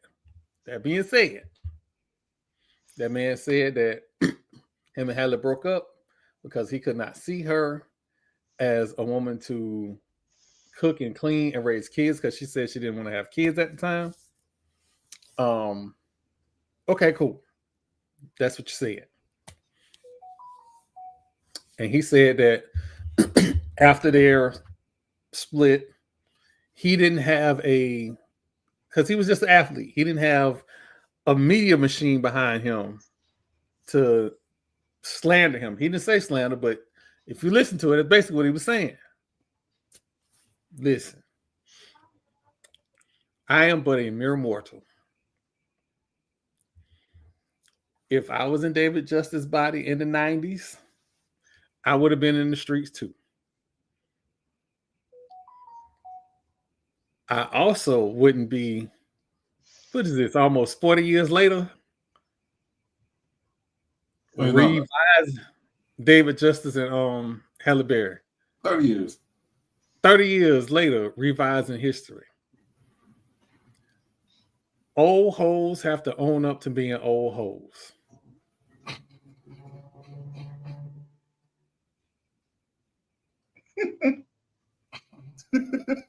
And to get on this internet and act like you was an angel, that wasn't right.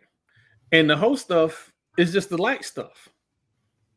You and Christopher Williams seem to have similar issues. That's what you was trying to erase. That's what we're not talking about. We're not talking about that stuff. And that was a clever move. But I'm a shout out Halle Berry for being petty, who posted herself laying in the bed, cooking and cleaning it. Can we? Them was chips in a bowl. Them was chips in a bowl, but you know. Man, let's talk about. We didn't get a chance to talk about this. The game October the 4th between FAMU and Valley. It's been it so. All right. So as I reported, when HBCU Game Day first reported that there may be an issue with the location of the game, y'all know me. I'm gonna pick up the phone and call. So I picked up the phone. I called the SWAC. They referred me to Valley. I picked up the phone. I text FAMU's SID. They referred me to Valley. I called Valley. I went to voicemail. It is my understanding, based on some alumni reporting from FAMU, that there will be an announcement. I thought it was going to be today, but hopefully here in the next couple of days, there'll be an announcement of the venue, which will be at Mercedes-Benz Stadium, and the ability to buy tickets. Y'all need to hurry up. It's a bunch of disgruntled FAMU alumni that's ready to go to the Atlanta Founders Day Classic. This is what the alumni is calling it, because Atlanta is FAMU North. That's my understanding. But if you're going, until it's official, it ain't official. I'll put it like that. I was being fair. I'm gonna let Doc have it. I'm being fair. Unless it ain't no game in Atlanta. Because I already bought my flight. And I'm gonna be pissed. But go ahead, Doc.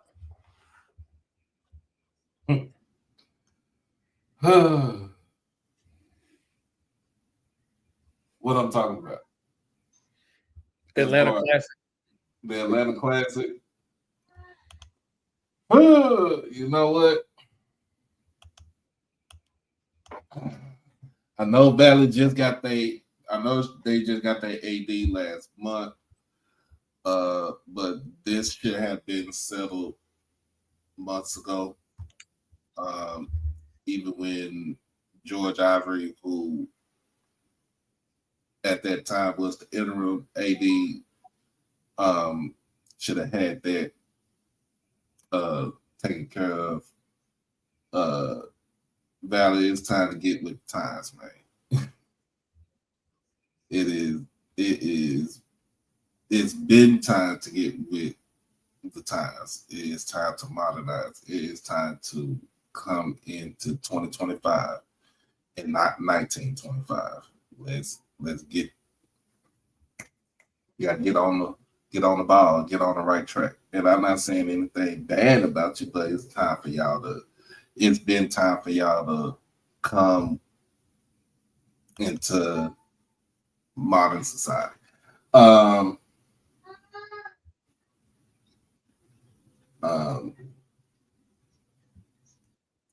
the fans that that had they're going to the game, that bought their ticket for the game, keep it. Make sure you get there. But also, ain't no ticket for this game. You can't buy that ticket yet. That ticket is not even listed on Mercedes-Benz website. It ain't. Well, it's probably on the Valley website. No, it's not. No, there is a gap between the two games. That's why it got ugly. Yeah, it's not showing up anywhere. Well, you fed might we go on and get ready, get your bug spray ready. Because if you ain't going the devil is a lie. To go to innovator. The devil is a lie. I will be watching on whatever. Ready. Go on and get your hotel room in Greenwood or Greenville.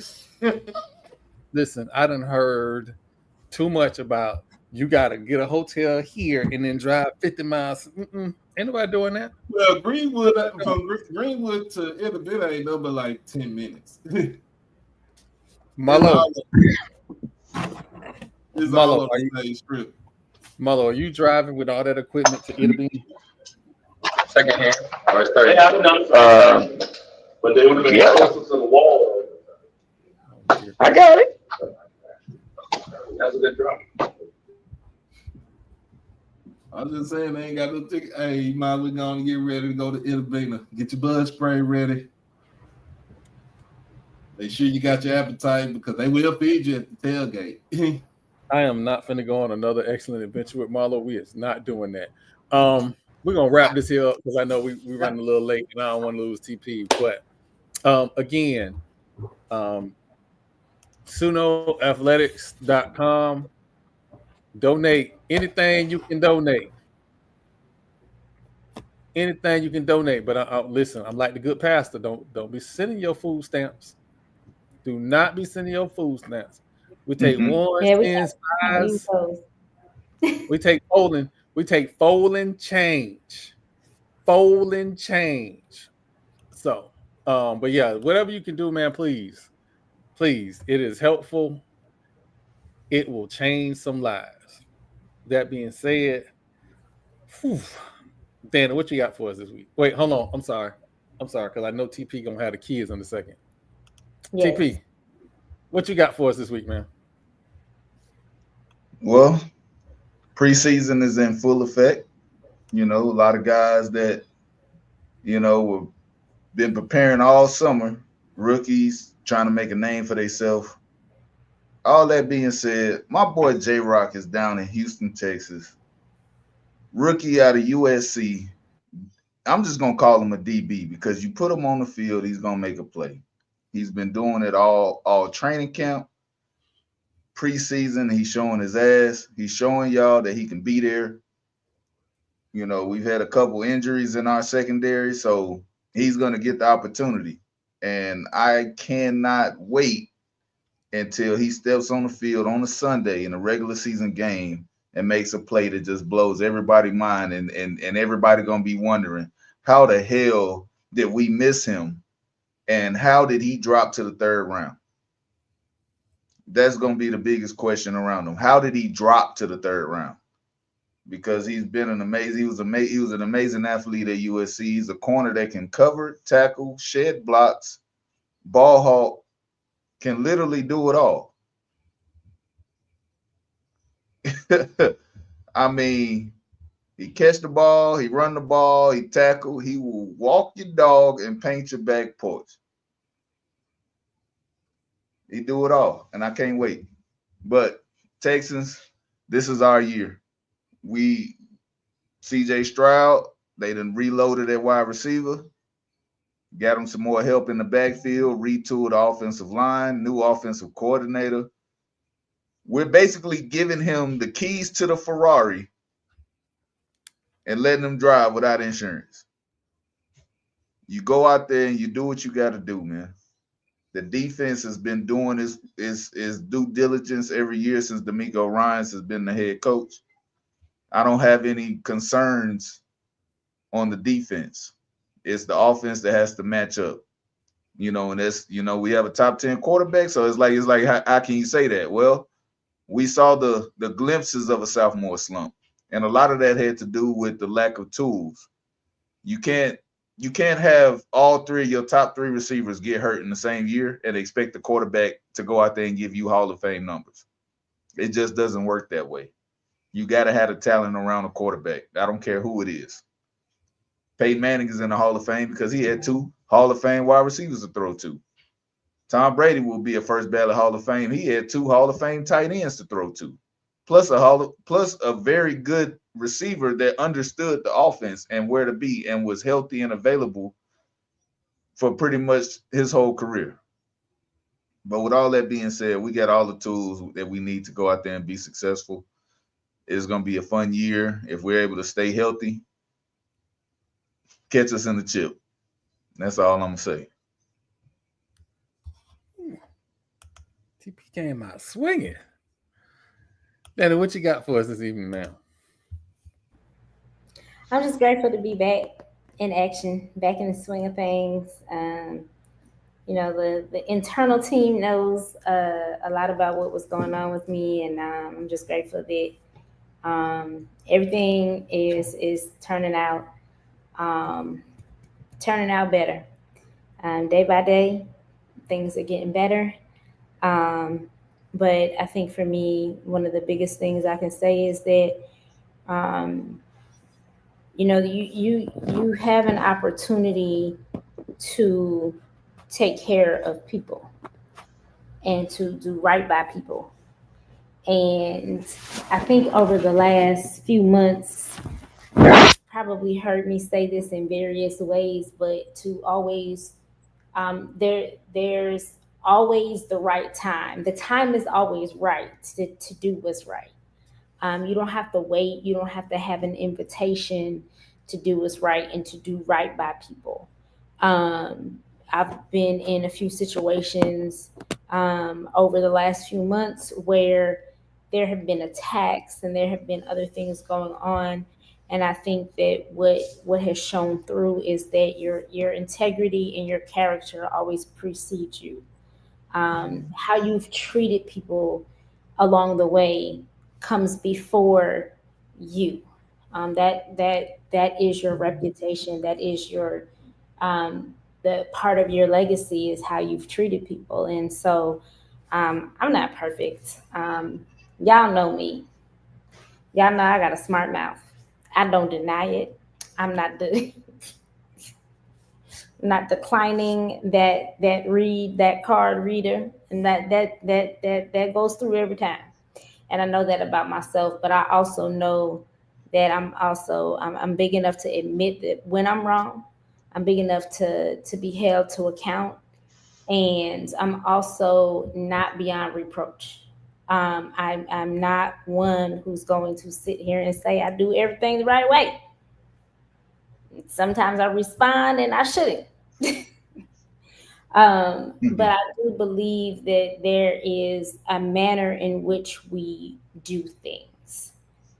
That no matter what is happening around us and to us, what comes out of us, what comes through us, also needs to be as loud and boisterous as the the attacks or the hell that we go through. That gratitude needs to be just as loud. The response in a respectful manner needs to be just as loud. And there are times when that response is a loud silence. I know that's confusing to some people. How can it be loud if it's silent? Silence is still a response. And we are not required to attend every fight and battle to which we receive an invitation. And I have gotten to the point whether you are right or whether you are wrong, you're right.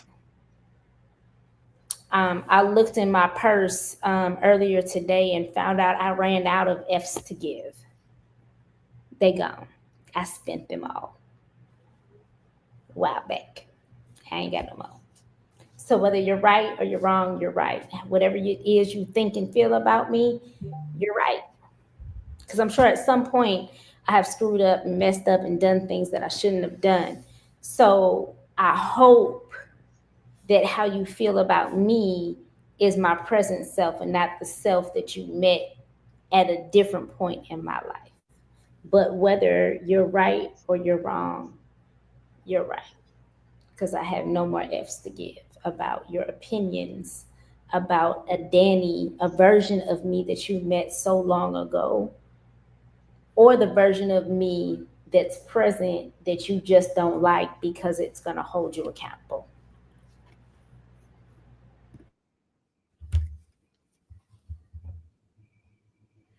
You know, sometimes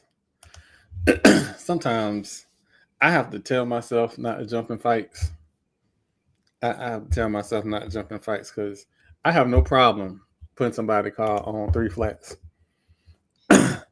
Doc, what you got for us this week? Well, I just finished season 4 HBCU tonight, so season 5 starts next week. Also, HBCU Saturday night starts next Saturday. So I've already said I wanted to do a pregame, a halftime, and a postgame show for the Me Act Swag Challenge. And I want to go ahead and keep it that way for every Saturday for the season because there's a lot to talk about. And there's a lot of football games to be watching. It's, especially since now I have the freedom to be off on the weekends and to be able to watch all the games. Now, a couple of things on a serious note.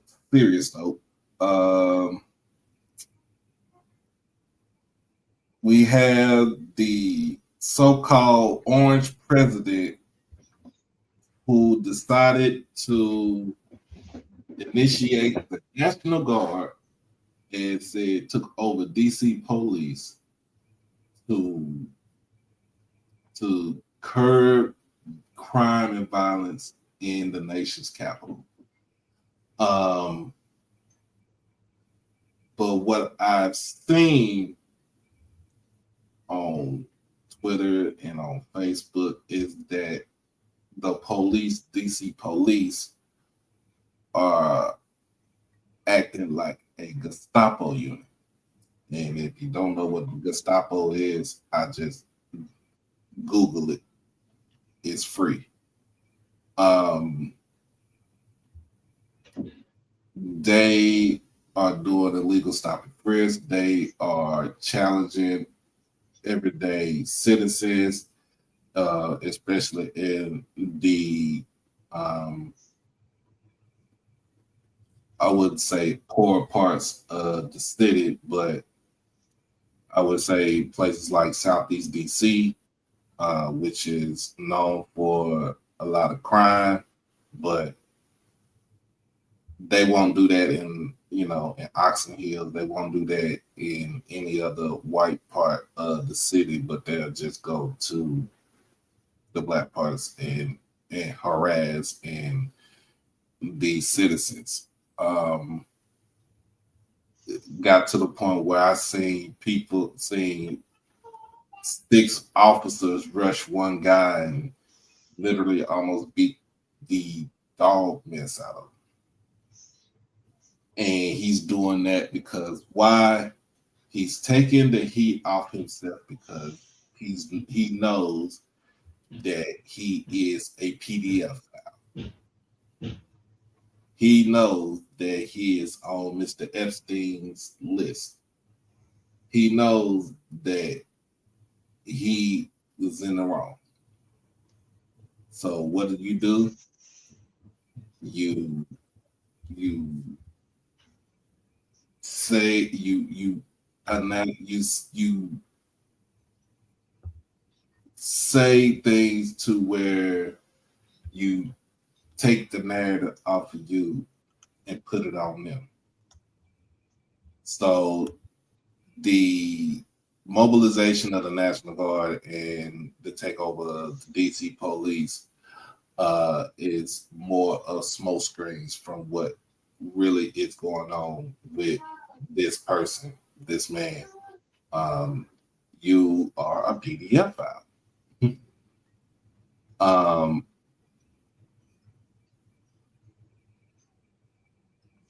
So other than that, you're looking at what dictators are doing. And Stacey Abrams gave you a blueprint, gave everybody a blueprint of what a dictator does. He tried to suppress a group of people or groups of people. He tries to take control of the media. He takes control of the government. And if you ain't on his side, he'll basically tell you you're a goner. We don't need that in this world. We don't need that right now. So midterm elections are coming up. It is definitive that you get yourself out there and vote. Especially for the House and the Senate, because if not, the country is going to be screwed. On another note, we talked about this earlier before we went on live. Drake has decided to up the ante in his lawsuit against UMG. It's telling the record label that he needs to see all records of if Kendrick Lamar was accused of domestic violence or any other type of violence, that if he has any record, and also if Kendrick Lamar's kids are really his. We all know about the rap battle. That rap battle was over a year ago. They still talking about it. Drake literally lost it. He lost the battle because Kendrick did something that a lot of people wouldn't do. He flooded in a 2-3 day span, 4 songs in a 2 to 3 day span.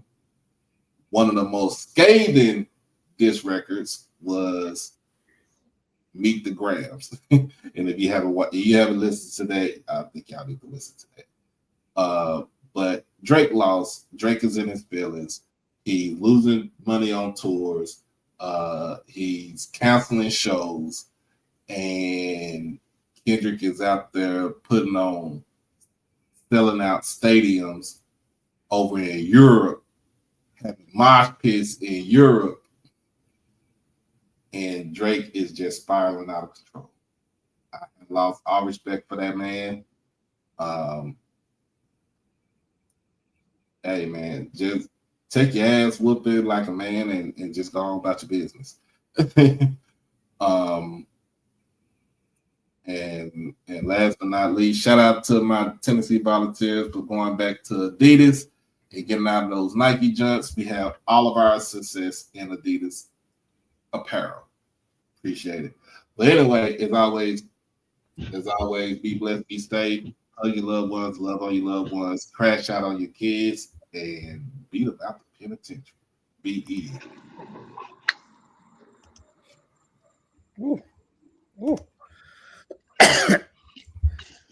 Ladies and gentlemen, every time I do this, it's a risk. Disclaimer. I'm gonna be good. I promise. I'm gonna be Marlo good. And I am for all the smoke. I am not responsible for what this man says. But we're about to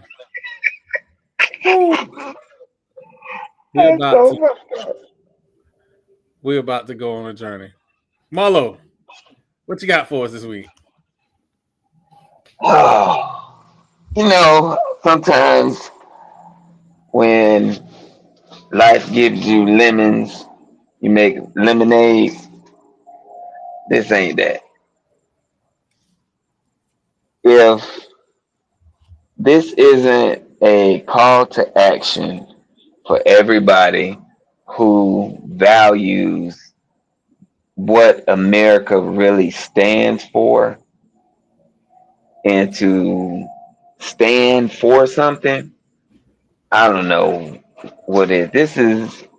This is almost like back in our civil rights days. As an American, everyone who has a TV or radio or can see this ain't normal. You don't have to guess or even be very familiar with the political norms of this country to know the things that are happening are not supposed to be happening in this country. Like the actual overthrow of our government to a dictator or some sort of monarchy is afoot. And it is time. And I know, you might hear from a lot of pundits and people, but you can see it.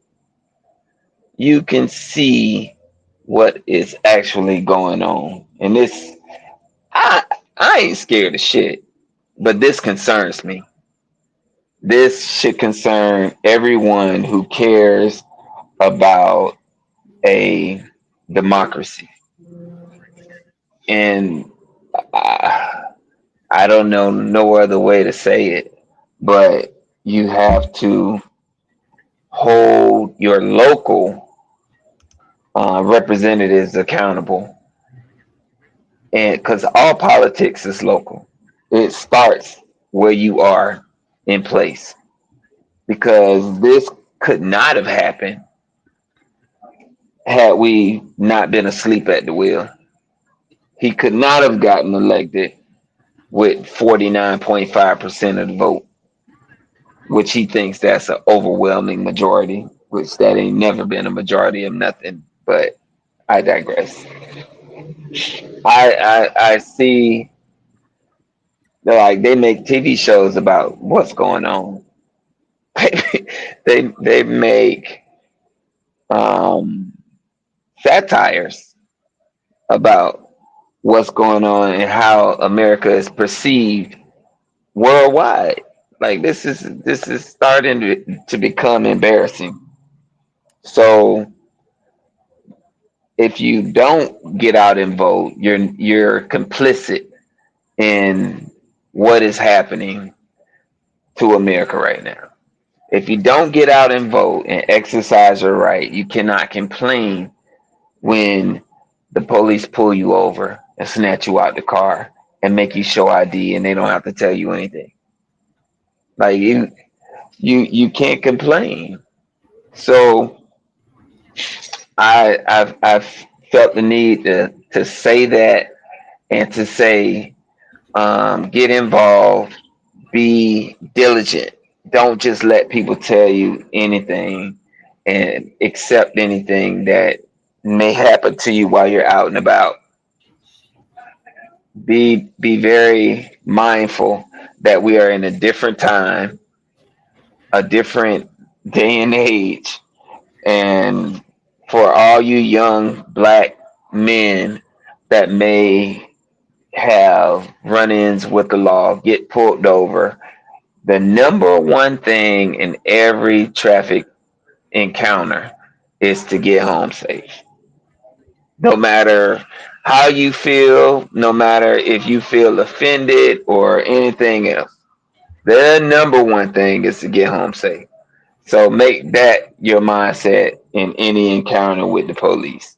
Because right now, we don't know. We really don't know. So that's my time. That's my thoughts. I hope everybody stays safe out there, stay vigilant. And we are in a day and age where you can video anything anywhere. You walk around with a camcorder on you at all times. So if you see something, record it, especially if something don't look right, don't seem right. That's the only way we're gonna bring truth to light. So that's my time. I hope everybody stays safe. And I know sometimes I can get kind of controversial and say stuff off the cuff, but I really want y'all to be aware. So be blessed, and y'all have a good week. Let you go to Daytona. I was gonna say it, but I didn't want to mess up the message. It's a good message. Just leave it at that. It's a good message. It's absolutely a good message. Absolutely a good message. And Volusia County Sheriff is a Trump supporter. And where's Volusia County? No, it couldn't last. What city is in Volusia County? Go ahead and say What it, Mo. school is it? That damn Daytona Community College. And I know they probably get pissed off at me saying that because they bigger than damn BCU. You done? You done, dog? Okay.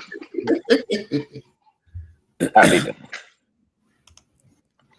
Whew, ladies and gentlemen, again, I am blessed to have an amazing staff that I get the podcast with every week. So again, shout out to them. Usually after Marlo, I have something positive after Marlo, but Marlo was so positive, there's no reason for me to be overly glowing and positive. I'll just be my normal self. First off, I've been kind of depressed because of the stuff that I'm going through with my health and cancer. Prostate cancer is a bitch.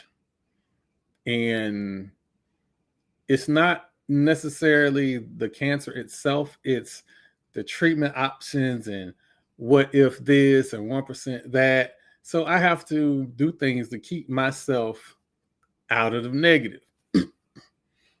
And God loves me. So God gives me things to focus on. God apparently needed me to see some IBIS people going back and forth with Florida State people. Now, that's your prerogative if you want to pick fights with schools that actually win ACC championships. That is completely in your prerogative.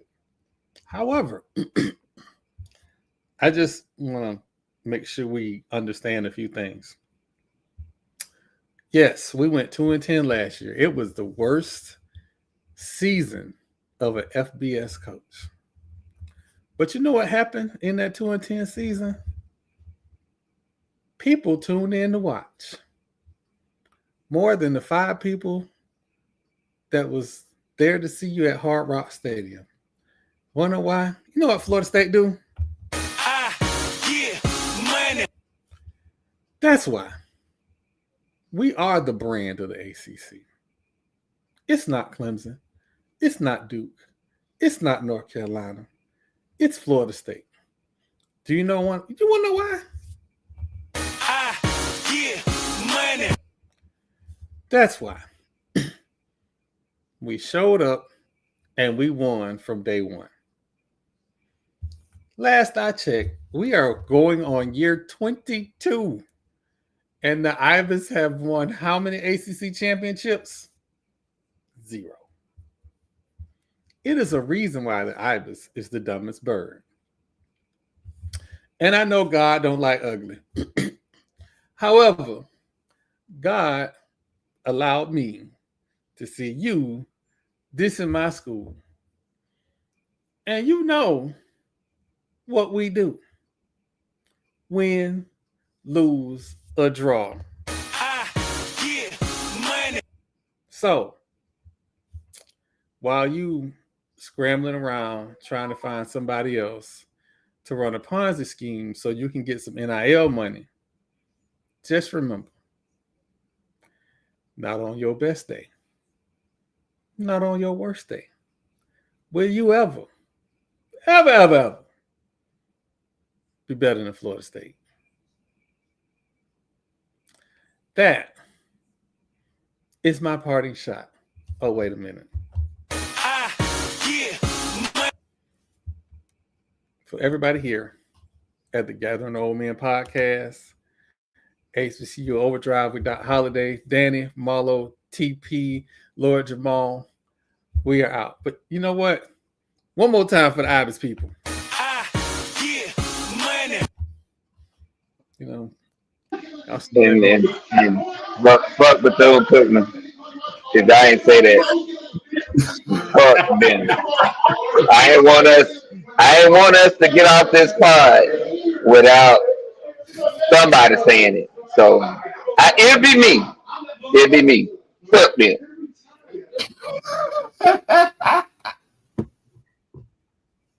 I really have an email to them. Thank you, ladies and gentlemen. We are out. We really have an email to them.